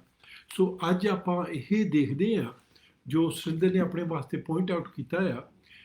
ਸੁਰਿੰਦਰ ਨੇ ਬਹੁਤ ਸੋਹਣੀ ਅੱਜ ਪੁਆਇੰਟ ਆਊਟ ਕੀਤਾ ਸੀ, ਮੈਨੂੰ ਪਹਿਲਾਂ ਵੀ ਦੱਸ ਸਕੀ ਸੀਗੇ। ਮੈਂ ਕਿੰਨੀ ਵਾਰੀ ਇਹ ਲੂਟ ਬਾਰੇ ਪੜ੍ਹਿਆ ਸੀ, ਪਰ ਮੈਂ ਦੇਖਿਆ ਨਹੀਂ ਸੀਗਾ। ਉਹ ਇਹ ਚੀਜ਼ ਸੀਗੀ, ਜਿਹੜਾ ਲੂਟ ਸੀ, ਜਦੋਂ ਉਹਨੇ ਗਮੋਰਾ ਨੂੰ ਤੇ ਸੋਡਮ ਨੂੰ ਛੱਡ ਕੇ ਜਾਣਾ ਸੀਗਾ ਤੇ ਉਹਨੇ ਫੈਸਲਾ ਕੀਤਾ, ਪਹਿਲਾਂ ਕਹਿੰਦਾ ਜ਼ੋਨ ਦੇ ਵਿੱਚ ਚੱਲ ਜਾਊਂਗਾ ਤੇ ਫਿਰ ਉਹ ਪਹਾੜਾਂ ਦੇ ਵਿੱਚ ਚੱਲ ਜਾਂਦਾ ਆ। ਤੇ ਪਰ ਉਹਨੇ ਇਹ ਚੂਜ਼ ਨਹੀਂ ਕੀਤਾ ਬਈ ਮੈਂ ਇਬਰਾਹਿਮ ਦੇ ਕੋਲ ਚੱਲ ਜਾਣਾ। ਬਹੁਤ ਲਾਗੇ ਸੀਗਾ ਇਬਰਾਹਿਮ, ਕਾਹਤੇ ਕਰਕੇ ਦੂਸਰੇ ਦਿਨ ਜਦੋਂ ਪਹਿਲਾਂ ਸਵਰਗਦੂਤ ਇਬਰਾਹਿਮ ਦੇ ਕੋਲ ਆਉਂਦੇ ਆ ਤੇ ਉਹ ਦੱਸਦੇ ਆ ਵੀ ਇਹਦਾ ਖਾਤਮਾ ਹੋ ਜਾਣਾ। ਤੇ ਇਬਰਾਹਿਮ ਦੂਸਰੇ ਦਿਨ ਉਹਨਾਂ ਕੋਲ ਤਗੀਦ ਕੀਤੀ ਪਰਮੇਸ਼ਰ ਦੇ ਕੋਲ, ਕਹਿੰਦੇ ਜੇ 10-20 ਆਦਮੀ ਚੰਗੇ ਹੋਏ ਤੂੰ ਬਚਾ ਲਈ ਸ਼ਹਿਰਾਂ ਨੂੰ। ਤੇ ਦੂਸਰੇ ਦਿਨ ਉਹ ਦੇਖਣ ਆਉਂਦਾ ਵੀ ਕਿੱਦਾਂ ਹੋਈ, 10 ਆਦਮੀ ਲੱਭੇ ਕਿ ਨਹੀਂ, ਤੇ ਪਰਮੇਸ਼ਰ ਨੂੰ ਲੱਭੇ ਨਹੀਂ, ਇੱਕੋ ਹੀ ਲੱਭਾ ਸੀ। ਜਦੋਂ ਦੇਖਦਾ ਦੂਸਰੇ ਦਿਨ ਪਹਾੜ ਦੇ ਉੱਤੋਂ ਦੇਖਦਾ ਆ ਤੇ ਉਹਨੂੰ ਗਮੋਰਾ ਤੇ ਸੋਡਮ ਦਿਸਦੇ ਆ। ਸੋ ਇਹਦਾ ਮਤਲਬ ਉਹ ਦੂਰ ਨਹੀਂ ਸੀਗਾ। ਲੂਟ ਉੱਥੋਂ ਛੱਡ ਕੇ ਕਹਿ ਸਕਦਾ ਸੀ ਵੀ ਮੈਂ ਆਪਣੇ ਚਾਚੇ ਦੇ ਕੋਲ ਮੁੜ ਕੇ ਚੱਲ ਜਾਣਾ। ਫਿਰ ਉਹ ਕਹਿ ਸਕਦਾ ਸੀਗਾ ਚਾਚਾ ਜੀ ਮੇਰੇ ਕੋਲ ਗਲਤੀ ਹੋ ਗਈ, ਮੈਂ ਸਭ ਕੁਝ ਗਵਾ ਬੈਠਾ ਆ, ਮੈਂ ਤੁਹਾਡਾ ਨੌਕਰ ਬਣ ਜਾਣਾ, ਮੈਂ ਤੁਹਾਡੇ ਨਾਲ ਕੰਮ ਕਰਨ ਲੱਗ ਪੈਣਾ। ਇਬਰਾਹਿਮ ਨੇ ਨਹੀਂ ਕਹਿਣਾ ਸੀ, ਨੋ, ਉਹਨੇ ਵੈਲਕਮ ਕਰਨਾ ਸੀ, ਜੱਫੀ ਪਾਉਣੀ ਸੀਗੀ ਤੇ ਉਹਨੇ ਸਮਾਂ ਉਹਨੂੰ ਫੇਰ ਆਪਣਾ ਪੂਰਾ ਪਾਰਟਨਰ ਰੱਖ ਲੈਣਾ ਸੀਗਾ। ਕਰਕੇ ਇਬਰਾਹਿਮ ਦਾ ਸੁਭਾਅ ਹੀ ਇਦਾਂ ਦਾ ਸੀਗਾ। ਸੋ ਕੀ ਹੋਇਆ, ਉਹਨੇ ਰੋਂਗ ਚੋਇਸ ਕਰ ਲਈ। ਅੱਜ ਕੱਲ੍ਹ ਵੀ ਇਹ ਚੀਜ਼ ਹੋ ਰਹੀ ਆ। ਜੋ ਇੱਥੇ ਲੂਟ ਨਾ ਹੋਇਆ ਸੀ, ਹਜ਼ਾਰਾਂ ਹੀ ਸਾਲ ਹੋ ਗਏ ਆ, ਅਸੀਂ ਵੀ ਇਹਨਾਂ ਚੀਜ਼ਾਂ ਵਿੱਚ ਹੀ ਲੰਘ ਹਟੇ ਆ। ਅਸੀਂ ਗਲਤ ਕਰ ਲਿਆ, ਸਾਨੂੰ ਹੋਲੀ ਸਪਿਰਿਟ ਦੱਸਦਾ ਅਸੀਂ ਗਲਤੀ ਕਰ ਲਈ ਆ, ਪਰ ਅਸੀਂ ਵਾਪਸ ਨਹੀਂ ਮੁੜ ਕੇ ਆਉਣਾ ਚਾਹੁੰਦੇ।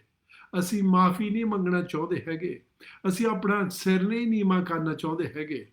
ਅਸੀਂ ਗਲਤੀ ਵਿੱਚ ਹੀ ਚੱਲੀ ਜਾਣਾ ਆ। ਫਿਰ ਕੀ ਹੋਣਾ, ਸਾਡਾ ਨਾਸ਼ ਹੋ ਜਾਣਾ, ਅਸੀਂ ਸਭ ਕੁਝ ਆਪਣਾ ਗਵਾ ਬੈਠਣਾ ਆ। ਸੋ ਇਸ ਵੇਲੇ ਜੋ ਤੁਸੀਂ ਮੈਸੇਜ ਸੁਣਿਆ ਸੁਰਿੰਦਰ ਦੇ ਕੋਲੋਂ, ਤੁਸੀਂ ਅੱਜ ਵੀ ਵਾਪਸ ਆ ਸਕਦੇ ਆ, ਅੱਜ ਵੀ ਫੈਸਲਾ ਕਰ ਸਕਦੇ ਆ। ਮੈਂ ਗਲਤ ਫੈਸਲਾ ਕਰ ਲਿਆ ਸੀਗਾ, ਪਰ ਹੁਣ ਮੈਂ ਕਰੈਕਟ ਕਰ ਲੈਣਾ, ਹੁਣ ਮੈਂ ਸਹੀ ਕਰ ਲੈਣਾ। ਪਰਮੇਸ਼ਰ ਨੇ ਫੇਰ ਵੀ ਖੁੱਲੀਆਂ ਬਾਹਾਂ ਦੇ ਨਾਲ ਤੁਹਾਨੂੰ ਮੁੜ ਕੇ ਲੈ ਲੈਣਾ। ਆਮੇਨ। ਉਹਨੇ ਫੇਰ ਵੀ ਮੁੜ ਕੇ ਤੁਹਾਨੂੰ ਫੇਰ ਉੱਥੋਂ ਸਿੱਧੇ ਰਸਤੇ ਪਾ ਦੇਣਾ। ਸੁਰਿੰਦਰ ਇੱਥੇ ਸੈਟਨਾਪ ਦੀ ਗੱਲ ਕਰ ਰਹੀ ਸੀ, ਜੇ ਅਸੀਂ ਗਲਤ ਰਸਤੇ ਪੈ ਜਾਂਦੇ ਆ ਤੇ ਉਹ ਫੇਰ ਵੀ ਬੋਲਦੀ ਰਹਿੰਦੀ ਆ ਵੀ ਮੁੜ ਕੇ ਫੇਰ ਸਾਨੂੰ ਸਹੀ ਰਾਸਤੇ ਤੇ ਲੈ ਆਉਂਦੀ ਆ, ਪਰ ਸਾਨੂੰ ਆਖੇ ਲੱਗਣਾ ਪੈਂਦਾ ਹੈ। ਸਿੰਧ ਦੱਸਦੀ ਸੀ ਕਈ ਵਾਰੀ ਅਸੀਂ ਆਖੇ ਨਹੀਂ ਲੱਗਦੇ, ਸੱਚੀ ਇਦਾਂ ਹੀ ਆ। ਮੈਂ ਕਹਿੰਦਾ ਹੁੰਦਾ ਮੈਨੂੰ ਇੱਕ ਸ਼ੋਰਟਕੱਟ ਦਾ ਪਤਾ ਆ, ਸੈਟ ਨੈਪ ਹੋਰ ਪਾਸੇ ਨਹੀਂ ਜਾਂਦਾ, ਮੈਂ ਕਹਿੰਦਾ ਨਹੀਂ ਤੁਸੀਂ ਇੱਕ ਮੈਨੂੰ ਸ਼ੋਰਟਕੱਟ ਦਾ ਪਤਾ ਹੈ। ਕਈ ਵਾਰੀ ਅਸੀਂ ਇਦਾਂ ਕਰਦੇ ਹਾਂ ਕਿ ਸਾਨੂੰ ਹਰੀਆਂ ਚੀਜ਼ਾਂ ਲੱਗਦੀਆਂ, ਸਾਨੂੰ ਇੱਧਰੋਂ ਲੱਗਦਾ ਇੱਧਰੋਂ ਬਲੈਸਿੰਗ ਜ਼ਿਆਦੀ ਆ। ਜੇ ਮੈਂ ਥੋੜ੍ਹਾ ਜਿਹਾ ਝੂਠ ਬੋਲਿਆ, ਮੈਂ ਥੋੜ੍ਹੀ ਜਿਹੀ ਹੇਰਾਫੇਰੀ ਕੀਤੀ, ਮੈਂ ਤਾਂ ਬਹੁਤ ਕੁਛ ਪਾ ਲੈਣਾ ਹੈ। ਨੋ, ਲੌਂਗ ਟਰਮ ਦੇ ਵਿੱਚ ਤੁਸੀਂ ਸਭ ਕੁਛ ਗਵਾ ਲੈਣਾ ਹੈ। ਇਕੱਲਾ ਆਪਣੇ ਉੱਤੇ ਨਹੀਂ, ਜਿੱਦਾਂ ਸੁਰਿੰਦਰ ਨੇ ਆਪਾਂ ਨੂੰ ਦਿਖਾਇਆ, ਆਪਣੇ ਪਰਿਵਾਰ ਉੱਤੇ ਵੀ ਉਹ ਚੀਜ਼ ਆਉਂਦੀ ਰਹਿਣੀ ਆ। ਉਹਨਾਂ ਦਾ ਵੀ ਨਾਸ਼ ਹੋ ਜਾਣਾ, ਉਹਨੇ ਵੀ ਗਲਤ ਚੀਜ਼ਾਂ ਸਿੱਖ ਲੈਣੀਆਂ। ਮੈਂ ਬਹੁਤ ਵਾਰੀ ਇਦਾਂ ਕਹਿੰਦਾ ਹੁੰਦਾ, ਜੇ ਅਸੀਂ ਪ੍ਰਭੂ ਦੇ ਕੋਲ ਆਏ ਸੀ, ਸਾਡੇ ਨਿਆਣੇ ਸਿਆਣੇ ਸੀ ਆਲਰੇਡੀ, ਓਕੇ, ਅਸੀਂ ਬਾਹਲਾ ਕੁਛ ਉਹਨਾਂ ਬਾਰੇ ਕਰ ਨਹੀਂ ਸਕਦੇ ਹੈਗੇ। ਅਸੀਂ ਆਪ ਐਗਜ਼ਾਮਪਲ ਉਹਨਾਂ ਨੂੰ ਬਣ ਸਕਦੇ, ਸਹੀ ਸਲਾਹ ਦੇ ਸਕਦੇ ਹਾਂ, ਫਿਰ ਉਹ ਆਪਣੀ ਮਰਜ਼ੀ ਚੁਣਦੇ ਕਰਕੇ ਉਹ ਸਿਆਣੇ ਹੋ ਚੁੱਕੇ ਆ। ਪਰ ਜੇ ਅਸੀਂ ਪ੍ਰਭੂ ਕੋਲ ਆਏ ਸੀ, ਉਹ ਨਿੱਕੇ ਨਿੱਕੇ ਸੀਗੇ, ਫਿਰ ਸਾਡੀ ਜ਼ਿੰਮੇਵਾਰੀ ਆ। ਜੇ ਹੁਣ ਉਹ ਗਲਤ ਰਸਤੇ ਦੇ ਆ, ਇਹਦਾ ਮਤਲਬ ਅਸੀਂ ਕੁਛ ਗਲਤ ਕੀਤਾ ਆ, ਅਸੀਂ ਉਹਨਾਂ ਨੂੰ ਗਲਤ ਰਸਤੇ ਤੇ ਲੈ ਕੇ ਗਏ, ਅਸੀਂ ਗਲਤ ਚੋਇਸਿਸ ਕੀਤੀਆਂ ਆ, ਅਸੀਂ ਉਹਨਾਂ ਨੂੰ ਸਹੀ ਸਿਖਾਲਿਆ ਨਹੀਂ। ਇਹ ਪਰਮੇਸ਼ਰ ਏਬਰਾਹਮ ਦੇ ਬਾਰੇ ਕਹਿੰਦਾ ਆ, ਕਹਿੰਦਾ ਮੈਨੂੰ ਪਤਾ ਏਬਰਾਹਮ ਦਾ, ਉਹਨੇ ਆਪਣੇ ਨਿਆਣਿਆਂ ਨੂੰ ਸਹੀ ਰਸਤੇ ਤੇ ਲਾ ਦੇਣਾ ਆ। ਤਾਂ ਪਰਮੇਸ਼ਰ ਨੇ 18ਵੇਂ ਚੈਪਟਰ ਦੇ ਵਿੱਚ ਉਹਦੇ ਬਾਰੇ ਇਹ ਦੱਸਦਾ ਆ ਬਈ ਉਹਨੇ ਉਹਨੂੰ ਚੁਣਿਆ ਸੀਗਾ। ਸੱਚੀ ਸਾਡੇ ਬਾਰੇ ਵੀ ਪਰਮੇਸ਼ਰ ਇਹੀ ਕਵੇ, ਮੈਂ ਜਾਣਦਾ ਜਗਦੀਸ਼ ਨੂੰ, ਮੈਂ ਜਾਣਦਾ ਤੁਹਾਡਾ ਆਪਣਾ ਨਾਂ ਲੈ ਕੇ, ਵੀ ਉਹਨੇ ਆਪਣੇ ਨਿਆਣਿਆਂ ਨੂੰ ਸਹੀ ਗਾਈਡ ਕਰ ਲੈਣਾ ਹੈ। ਸੋ ਅੱਜ ਫੈਸਲਾ ਕੀ ਆ? ਇਕੱਲਾ ਤੁਹਾਡਾ ਨਾਸ਼ ਨਹੀਂ ਹੋ ਰਿਹਾ ਹੈਗਾ, ਇਕੱਲੇ ਤੁਸੀਂ ਕਸਮੈਨ ਦੇ ਵਿੱਚ ਨਹੀਂ ਫਸੇ ਹੈਗੇ, ਤੁਸੀਂ ਆਪਣੇ ਨਿਆਣਿਆਂ ਨੂੰ ਵੀ ਫਸਾਇਆ ਆ।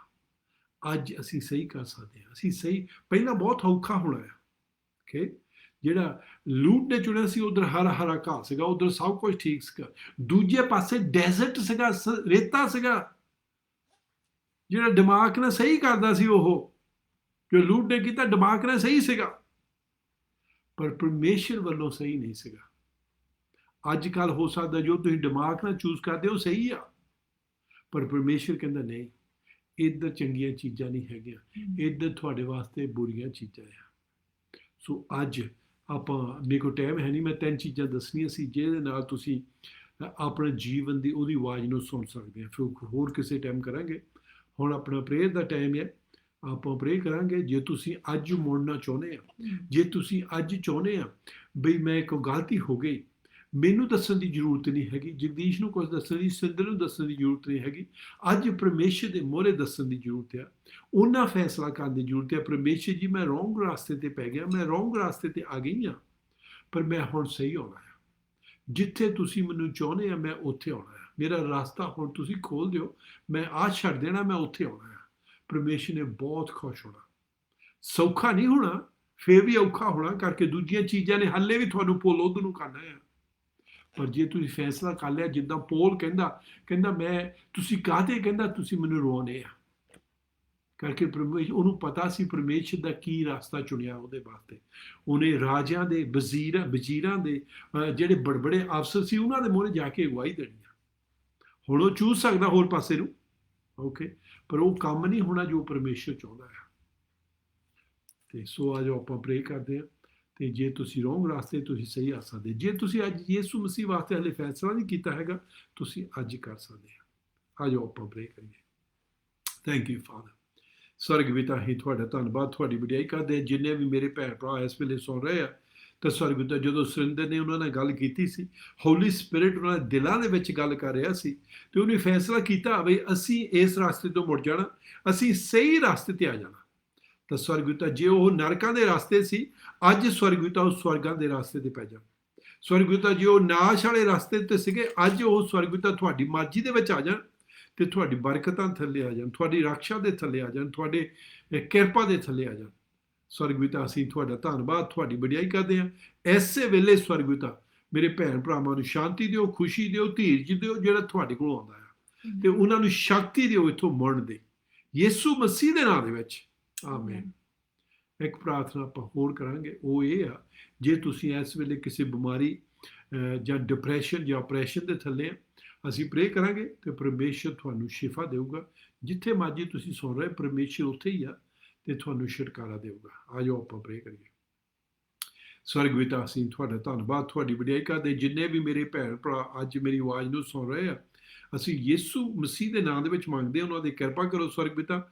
ਜੇ ਜਿੰਨੀ ਵੀ ਇਹ ਬਿਮਾਰੀਆਂ ਜਾਂ ਦੁੱਖ ਤਕਲੀਫਾਂ ਜਾਂ ਸਵਰਗ ਪਿਤਾ ਉਹਨਾਂ ਤੇ ਡਿਪਰੈਸ਼ਨ ਓਪਰੇਸ਼ਨ ਆਇਆ, ਜਾਂ ਸਵਰਗ ਪਿਤਾ ਪਰਿਵਾਰਾਂ ਦੇ ਵਿੱਚ ਘਸਮੈਣ ਆਇਆ, ਅਸੀਂ ਯਿਸੂ ਮਸੀਹ ਦੇ ਨਾਂ ਦੇ ਵਿੱਚ ਹੁਕਮ ਦਿੰਦੇ ਹਾਂ, ਐਸੇ ਵੇਲੇ ਬਿਮਾਰੀਆਂ ਨਿਕਲ ਜਾਣ, ਐਸੇ ਵੇਲੇ ਡਿਪਰੈਸ਼ਨ ਜਾਂਦੇ ਰਹਿਣ, ਐਸੇ ਵੇਲੇ ਸਵਰਗ ਪਿਤਾ ਸ਼ਾਂਤੀ ਪਰਿਵਾਰਾਂ ਦੇ ਵਿੱਚ ਆ ਜਾਵੇ, ਏਕਤਾ ਆ ਜਾਵੇ, ਪਿਆਰ ਆ ਜਾਵੇ। ਸਵਰਗ ਪਿਤਾ ਅਸੀਂ ਤੁਹਾਡਾ ਧੰਨਵਾਦ, ਤੁਹਾਡੀ ਵਡਿਆਈ ਯਿਸੂ ਮਸੀਹ ਦੇ ਨਾਂ ਦੇ ਵਿੱਚ ਮੰਗਦੇ ਹਾਂ, ਆਮੇਨ। ਇੱਥੇ ਮੈਂ ਇੱਕ ਆਇਤ ਹੋਰ ਪੜ੍ਹ ਸਕਦੀ ਹਾਂ। Yeah.